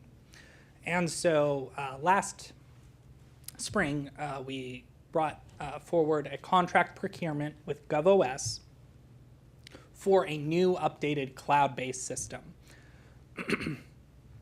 We are currently working right now on the implementation of that system. We've had some great kickoff calls, good discovery. They're working hard on it. We're hoping to go live in December, depending on the quality assurance testing. But the goal is a platform that makes it very easy to manage. It makes it easy for the landlords to submit their reporting, and most importantly, provides a lot of transparency in the process. And so that is something we are working on right now. And so all this can kind of be wrapped up in kind of where are we going here? And I like to think of it as 3 big questions. So our first big question is, how do we empower landlords and tenants to have productive conversations? The city is a great partner, but we are a third party stepping into that. And so how do we give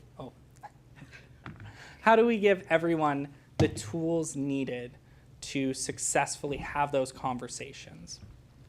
The second is, how do we attract quality investors and developers to create needed housing types? And I really want to stress quality investors and developers. How do we find the right people who see the vision in our community and bring them to the table in a positive manner?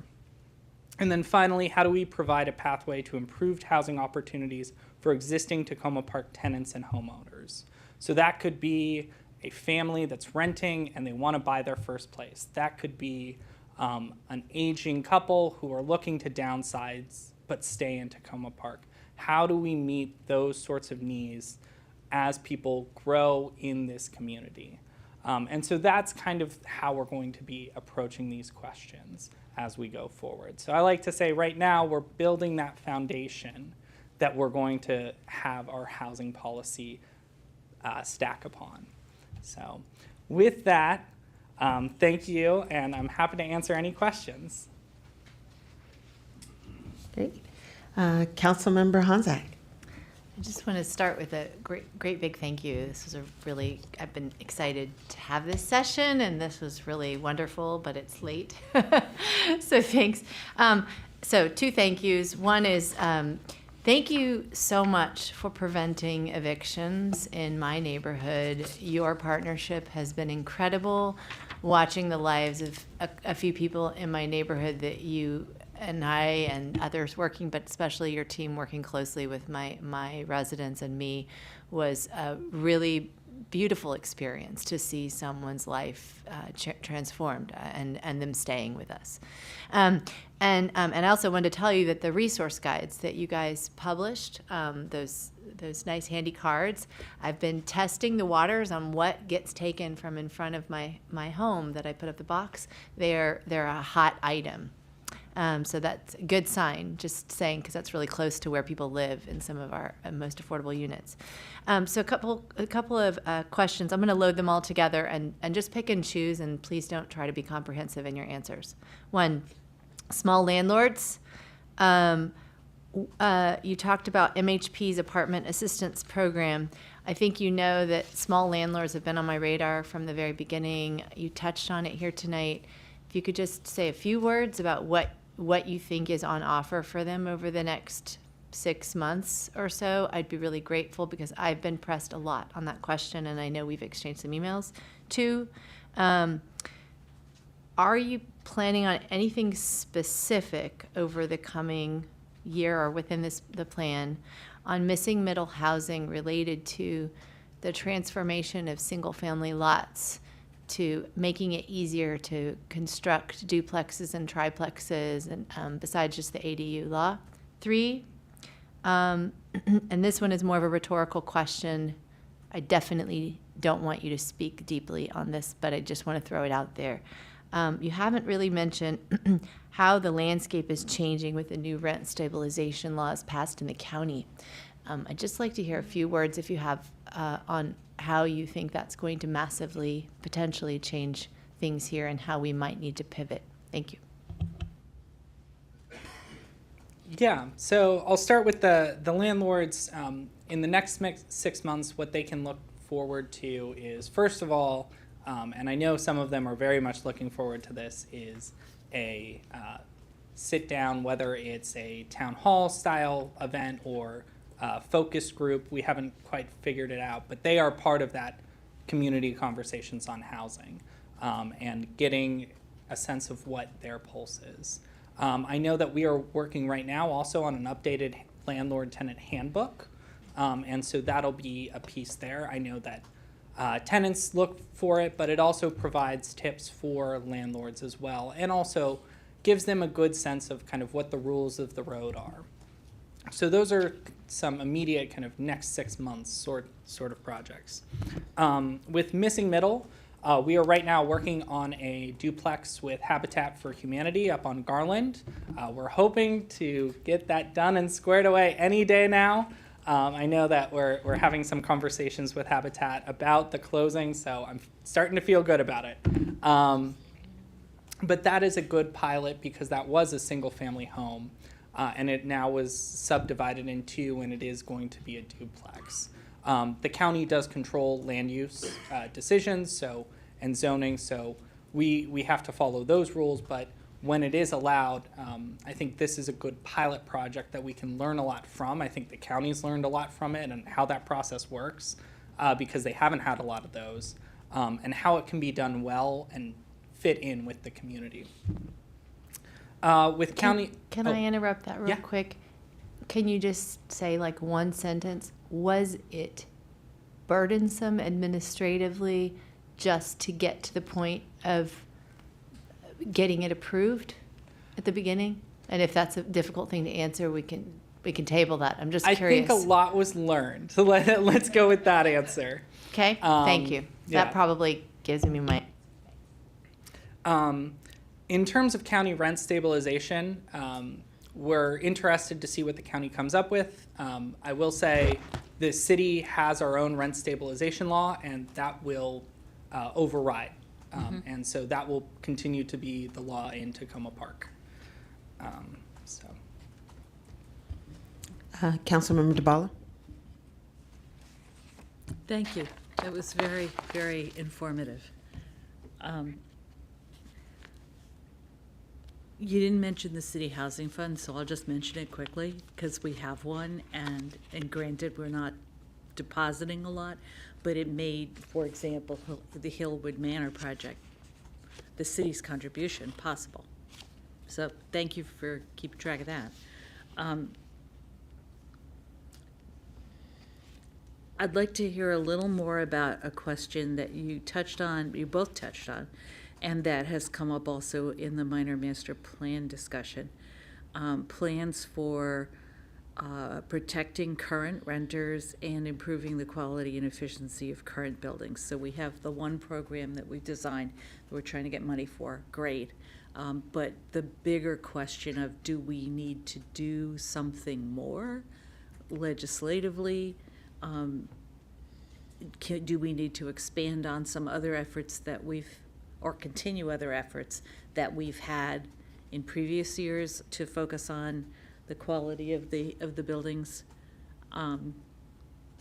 Do we need to map out which buildings are rolling over into their deed restrictions when, so we know who to talk to when? And speak a little more about that Yeah. very great need we have. Happy to. So I'll jump back to kind of the size of the property definitely shapes what our conversations are going to Yes. be about protections.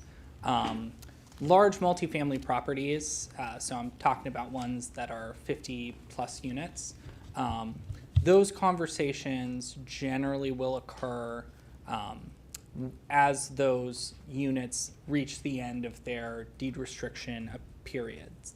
And so in those cases, almost in all of those cases, it's a nonprofit entity who's operating those, and the intention is to long-term operate those as affordable housing. So when these come up, they are looking for assistance, partially from the city, but our assistance is very limited, but also from the state programs and the federal programs. And that's when we can sit at the table, talk to them about what needs to be done. That's usually when they're starting to do a kind of inventory list of, all right, what are the major big ticket items that they need to take care of? So that is kind of the preservation side. On the protection side, there are a number of ways that we can help tenants exercise their rights. So for example, if a property, let's say it's a rent stabilized property and not an affordable deed restricted property, goes up for sale, there is our tenant opportunity to purchase law. And that means that the tenants get the first bite at the apple. And especially in these large buildings, they get an extended period of window to get together and actually put forward an offer. We also get a bite at the apple with the city's right of first refusal. So we get that next bite at the apple. And that means we have the right to assign our rights to a developer. I should also say the tenants also have that right as well. And that was used, for example, back in, I believe it was 2015, 2016, by Hampshire Tower residents when they put together that offer and negotiated directly with the purchaser of that building. So it can be a very fluid process. That isn't to say that even though it's written down in code that, you know, this happens, then this happens. It winds up being a little bit more of an involved process with a lot of negotiation. But it allows the tenants a seat at the table in that process so that they're not completely locked out of that conversation. And that is a major tool that we have in terms of protection of the renters. And so, for example, in the case of Hampshire Tower, a few of those residents have lifetime tenancies. In terms of smaller scale buildings, similarly, they also have those protections, but that is where we can do generally more substantial assistance from a financial perspective because we can our funds can actually tip the scale. I just want to build on that a little bit because in preparing for tonight, I think one thing that Devin and I talked about was he could stick to the facts and highlight things, and I could maybe kind of talk about some of our bigger picture thoughts and challenges around some of these issues. So I just wanted to stay on that issue because it's one of the two questions I raised at the beginning, so I appreciate it, around kind of how do we invest in our existing affordable housing so it's not just affordable, but it's also quality. It's also, you know, as Devin pointed out, 60-year buildings that need pretty extensive infrastructure investments in a lot of places. And, you know, I think one of the pieces that we've really found here with a lot of our policies, our programming, our financing is that, I'll speak for myself here, one of the lessons I've learned, we have a lot of tools in place that work for kind of those smaller, even mid-sized kind of properties, right? We have our multifamily building improvement grant funds.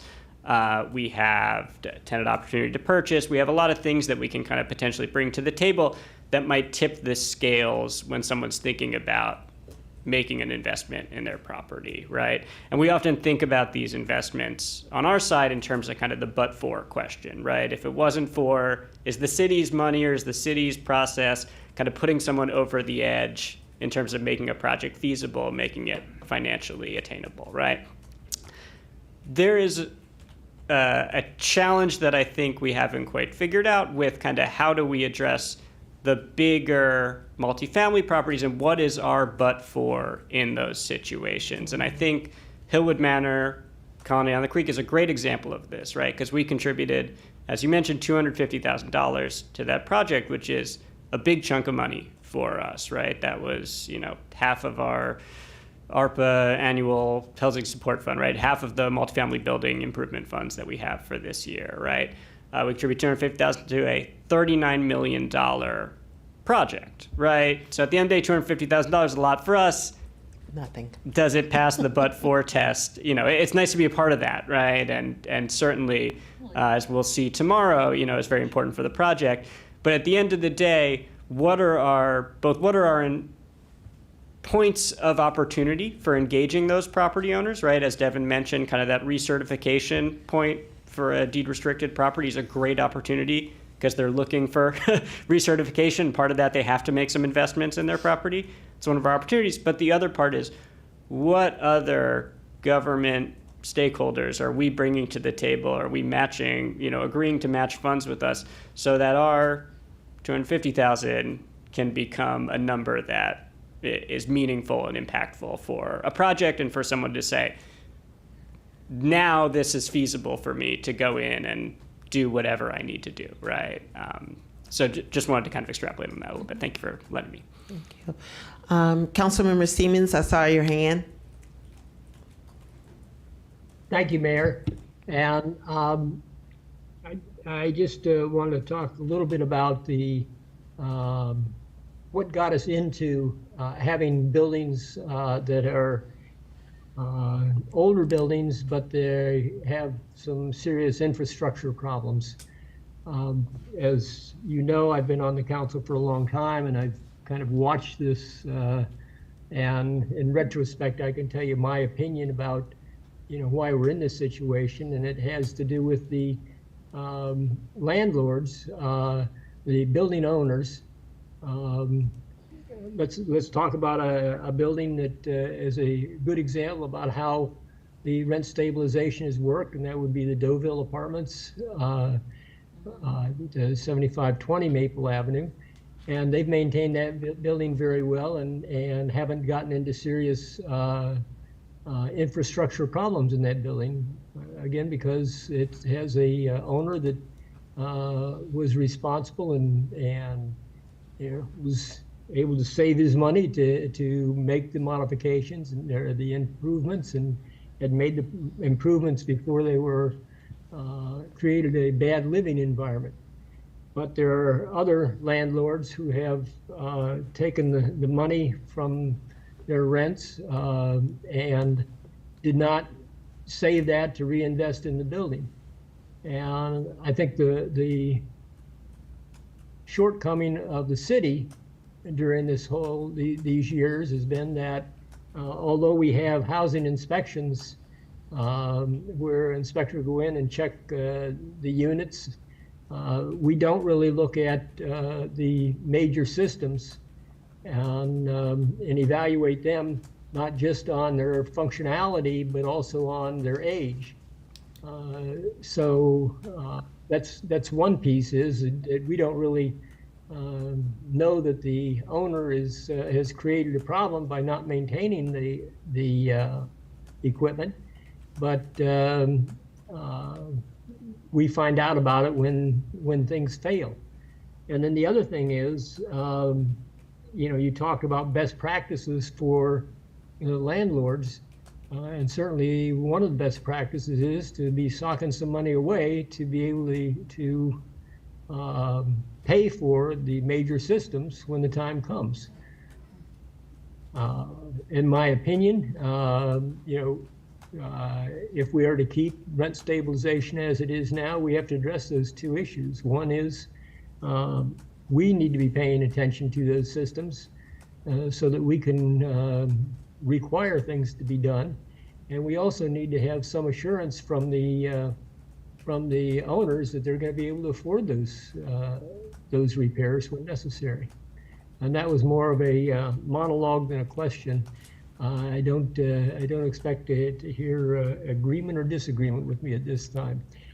I had one question though for you, and that is, I was glad to hear Councilmember Honzak express her appreciation for not having evictions, and I would just like to know what happened that MHP evicted somebody just within the last month on Maple Avenue. How did that happen? So I think in terms of individual cases, I'm happy to talk about those offline. Generally speaking, how we get involved in the eviction process is through a concern expressed to the department. We work really hard to get our number out there and our contact information out to all the major buildings and then also throughout the community. And then when they come to us, we spend a lot of time, myself and our staff, intaking them. And so that is done, through sometimes in person, 30 minutes to an hour to understand their situation, where they're coming from, and then what we can do to help. In cases of back rent, what we try to do is we have our city funding. We work to match that up potentially with the county's funding in cases where our city funding isn't quite enough, and get them kind of that all taken care of. In cases where it might be a case of a breach of lease case or something like that, we have certain legal services that exist within the county that we can refer them to for assistance in not only representation, but then also some of the out-of-court negotiation. And we have a great relationship with groups like Maryland Legal Aid or Homeless Persons Representation Project that can help them with that. We can't always be successful, but we try our very hardest to create an environment where we're looking for solutions to avoid an eviction. Thank you, I appreciate that. I would respectfully suggest that we should require the management companies to advise you up front at a reasonable time that there is an issue, so that you don't have to rely on just a complaint from the tenant, who many of whom don't know that they have that luxury of being able to complain to you. If that would require a policy change, I hope that you will let us know so that we could consider implementing a policy of requiring the property management companies to, or the property managers to notify us. And then the other thing is, we can help people with their rent, maybe not, it depends. But I also wonder if, when the time comes, if we cannot provide any assistance to them in what is probably the worst day they've had recently, that their stuff is put out on the street and not just let it sit there so our trash guys have to pick up whatever the community has left there on the property. Thank you. Thank you, Councilmember Siemens. Councilmember Gibson? I'm sorry. Councilmember Fulcher? I was just wondering, under your single family and duplex goals, I saw that later you talked about for fostering diverse housing, maybe considering a pilot for diverse housing types such as ADUs. Is there any consideration that you would encourage ADUs at the single family home and duplex goals in the future, or is that something that there's a reason that you're not considering that? So I think in terms of kind of those sorts of pilots, we'd love to partner with someone. The hard part is finding a partner to pilot something with. I know that previous attempts have been made with partners such as Habitat. The hard part is you need to find someone that is good at construction, while at the same time is willing to take on a project that's at a very different scale.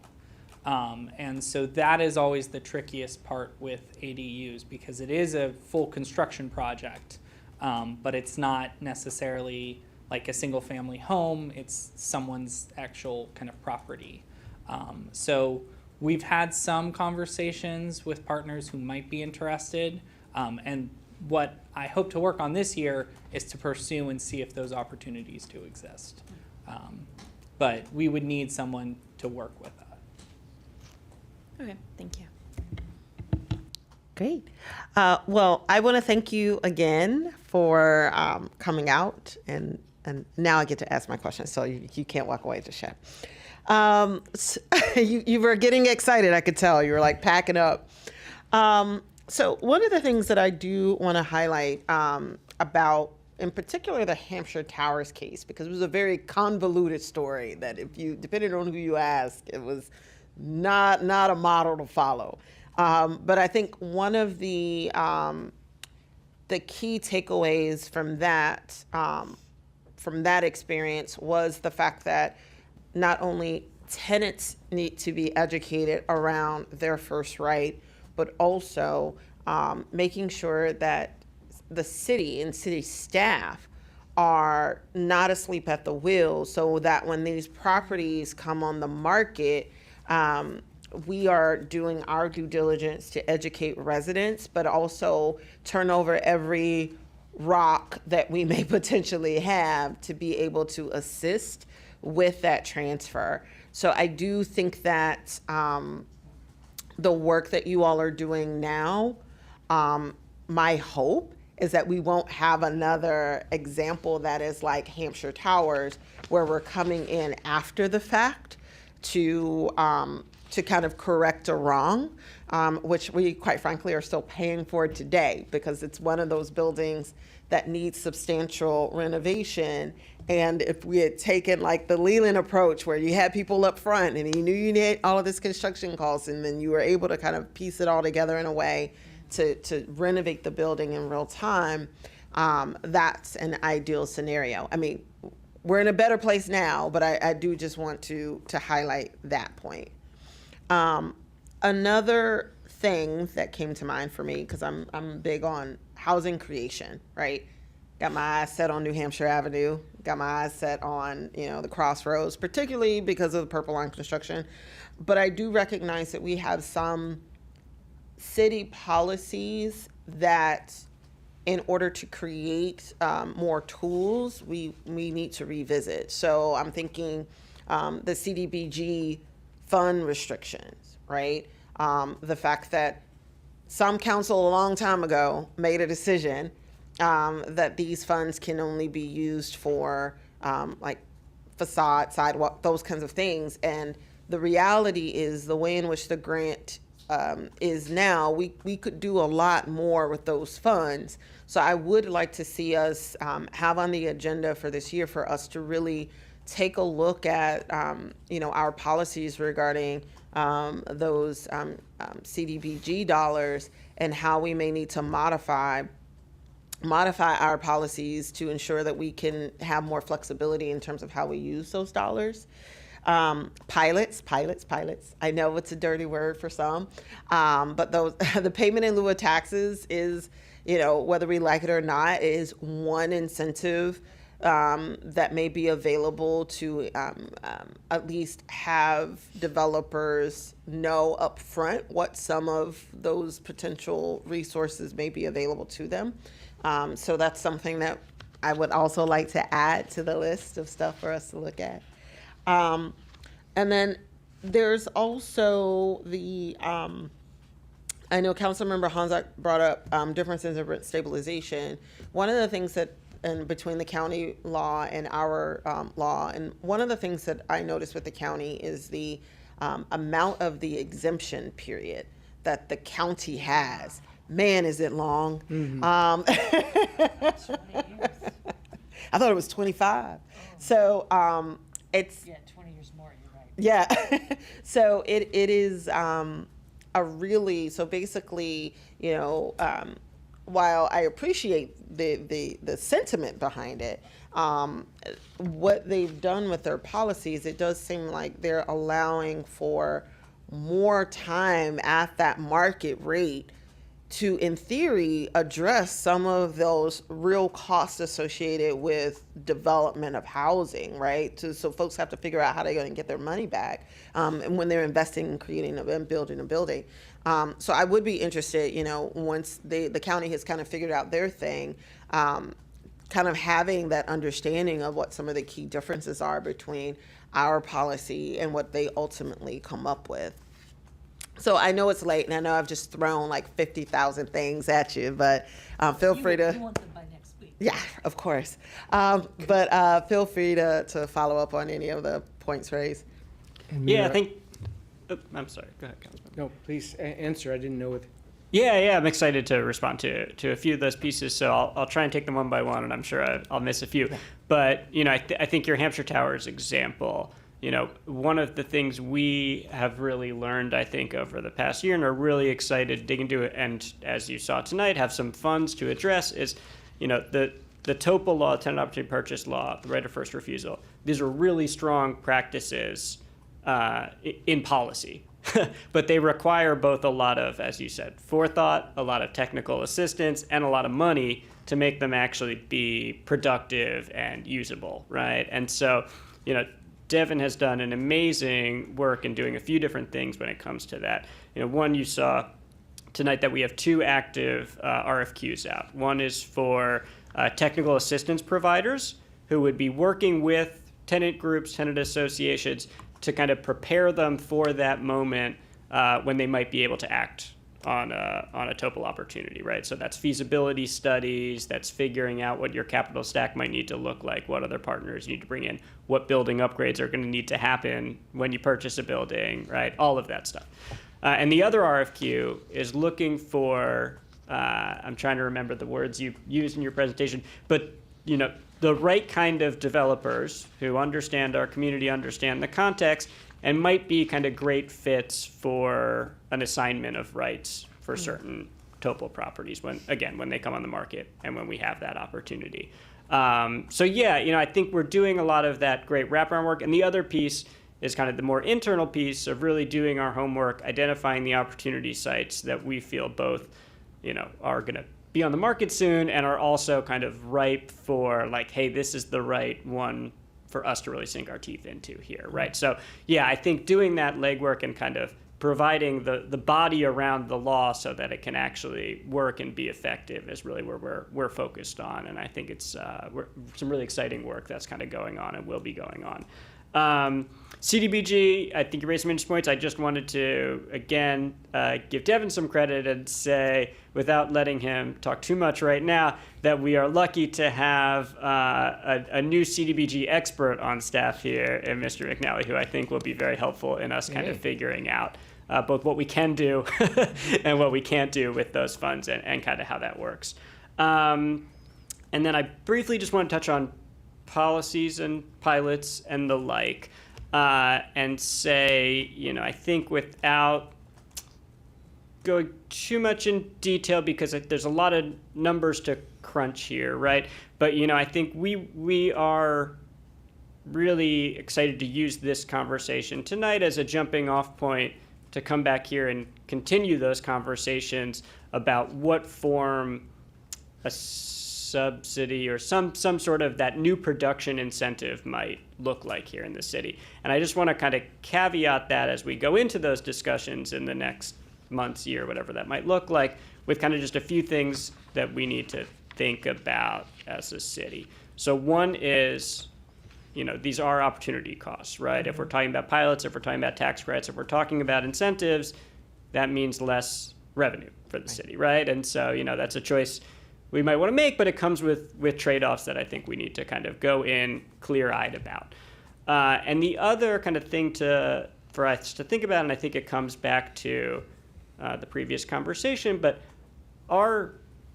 as mentioned, we have a very unique housing context in this city, and it's unique in the region. And what that means is that a lot of times our priorities for housing and housing production don't necessarily align with the county's priorities and with the programs that the county has in place. And I think pilots are a really great example of that, right? In the county, if you are doing an affordable housing project, you get a by right 100% county pilot tax exemption, right? Because you are providing affordable housing, which within the county, we have a great need for affordable housing within the county as a whole, right? So that is a worthwhile thing for the county to do.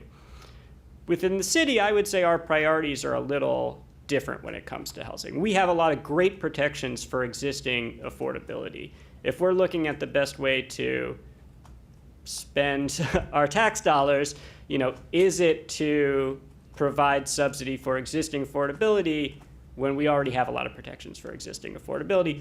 Or is it about using those dollars to incentivize new units, incentivize other types of production? And if we're doing that and the county's doing something different, how are we both communicating that, and how are we also, again, but for getting that dollar figure to a level where it's impactful? So, you know, again, I think these are conversations we really, really need to dig into and kind of get into the weeds on, but I think those are kind of the overarching things to think about as we start those conversations. Great. Councilmember Gibson? Yeah, now I remember what my question was. So just in terms of an annual report, I was pleased to see the leverage, like 5-to-1 roughly. How much of that, I guess I don't have a breakdown in terms of how much of that's the city's general fund or ARPA funds versus how much did we attract, how much of that money it was grant money? Sure. So that 5-to-1 figure you saw, all the one is all city dollars, whether that's ARPA, general fund, whatever, and the 5 is all private dollars, whether those are a property owner investing or whether those are grant dollars that the city has brought in. But the 1 encompasses both ARPA and general fund. All right. You done, Councilmember Gibson? Yes. Awesome. Councilmember DeBala? Just quick question. Do we know, let me rephrase that. It would be helpful to me if we could at some point see a list of the which buildings are covered by pilots now, because I actually don't think I know. Sure.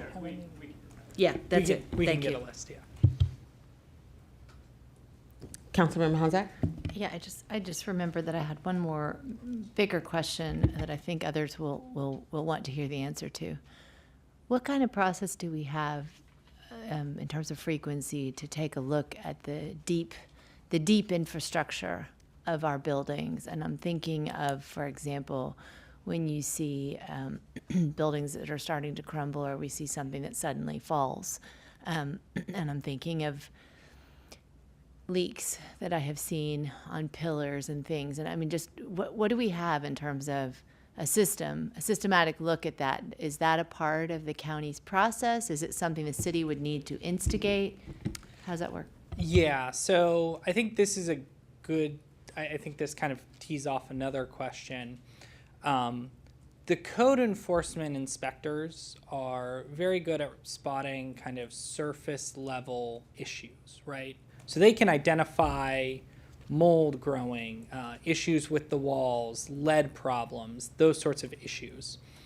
With systems, you need technical expertise. So plumbers, HVAC technicians, and those aren't on staff of the county. They aren't on staff on the city. They are people that are hired out and contractors who come in specifically to work on those specific systems. And in many cases, one of the reasons why, the kind of recertification process or kind of is useful is that's when the building will go out and hire someone to go in and do like a building audit. So we do not have good tools to make a building audit their systems. We encourage them as best practice to think about when they put in that system. And for example, I'll use a residential example, but if you have a boiler that's over 20 years old, you might want to have someone take a look at it before, the winter season. We encourage those sorts of behaviors. We don't have kind of a lever that we can make them do that until once, for example, if no hot water is being done, if there is no heat, that is when we can issue a notice of violation through the county code enforcement and also cite them. And that is our tool to get compliance back. Also, the fact that both myself and the code enforcement manager will probably be calling them every single day until they get it fixed. So yeah. So To can I this just point. may I follow up? there? Hold on one I second, don't- Councilmember DeBala. Councilmember Honzak has the floor. Thank you. Sorry. I'm just not sure if I quite got the answer, though. I hear that's the systems, and I'm talking about the foundation and the fundamental structure of the building. Okay. Is that part of a building audit? Is that something that typically would need to be in response to someone saying, I fear there's something wrong here? I mean, what leads to that kind of a study, and who does it usually? I mean, it gives me great pause when you say our buildings were built in the 60s and this is not a part of the typical process. I don't even know if it's part of the building audit. Thank you. Yeah, so in terms of the annual inspections, they will go through the building and take note of things. They are not like digging into the ground. And I'm happy to, we can try to set up a time where the code enforcement team comes in and maybe gives a presentation or speaks generally about it. But they would not be qualified to, they are not structural engineers. If they see a crack, however, they will note it. And they will often, to the point, they will generate a list of every single thing that they notice in that building. So if they see something wrong with the foundation, they will note it and say you need to have that taken a look at. But they will not necessarily do the full building analysis, like a full building technical run through. So you're saying that there's actually no mechanism that you're aware of besides they might notice something here or there that's visible to the naked eye that would ever assess systematically on any kind of timeline? There's nothing that triggers that besides just noticing something in the system. I mean, I have to say this is a little bit troubling. Do you have a suggestion that you've seen in other places? I know you worked in other places and you've done a lot of academic study in this area. So in terms of building foundation, similar to how you might have inspections over the years in a residential home, there will be those that are encouraged. In terms of what we as a city can mandate, that could be a policy that we take a look at. I think the hard part would be is that these are private buildings, so we can't, we have some tools and flexibility, but I don't know of an exact method by which that we would get at that. And this is something that we can revisit. I think that this is a good question. I think there's also, I mean, landlords have a certain level of liability that they assume too, right? So they do have to be, they can't be negligent, right? I mean, they open themselves up to lawsuits should the building fall on all of their residents. And so there is a certain amount of, they call it market dynamic, that landlords, you assume that they're reasonable people and they will not put people's lives in jeopardy.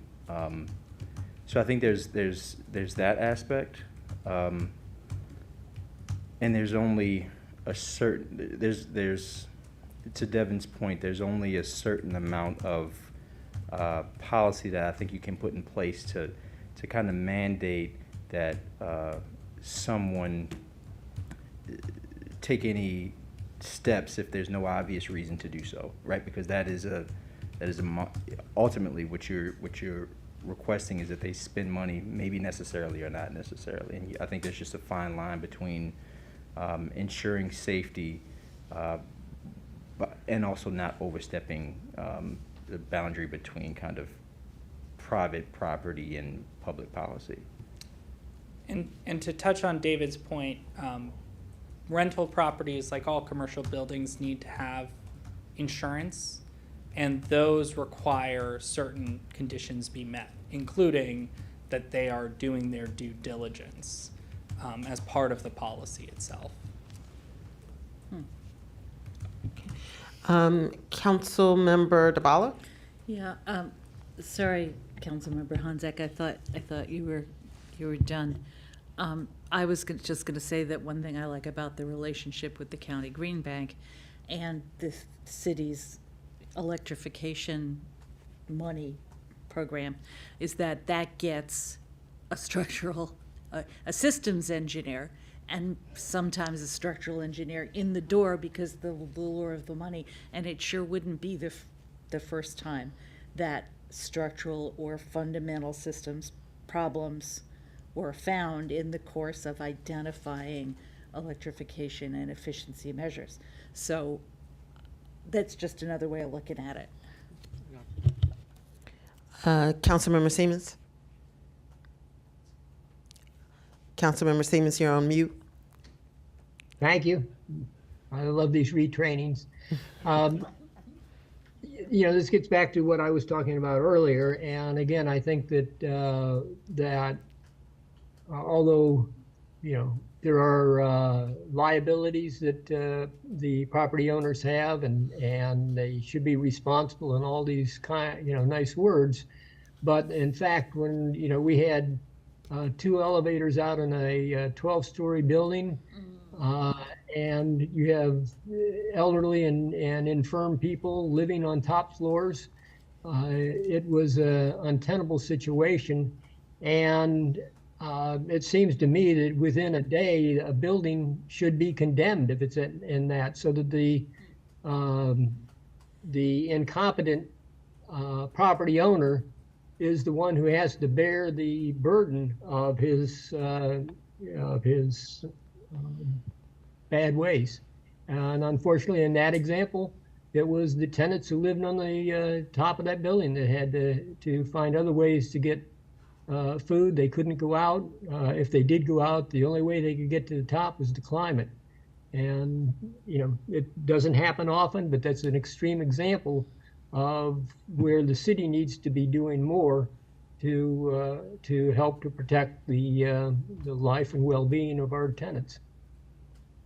Great. Thank you, Councilmember Siemens. So one, I want to thank you all so much, especially for staying this late hour. I think what you're hearing is the passion that members of council, including myself, have towards ensuring that we have a safe and high quality, accessible housing stock.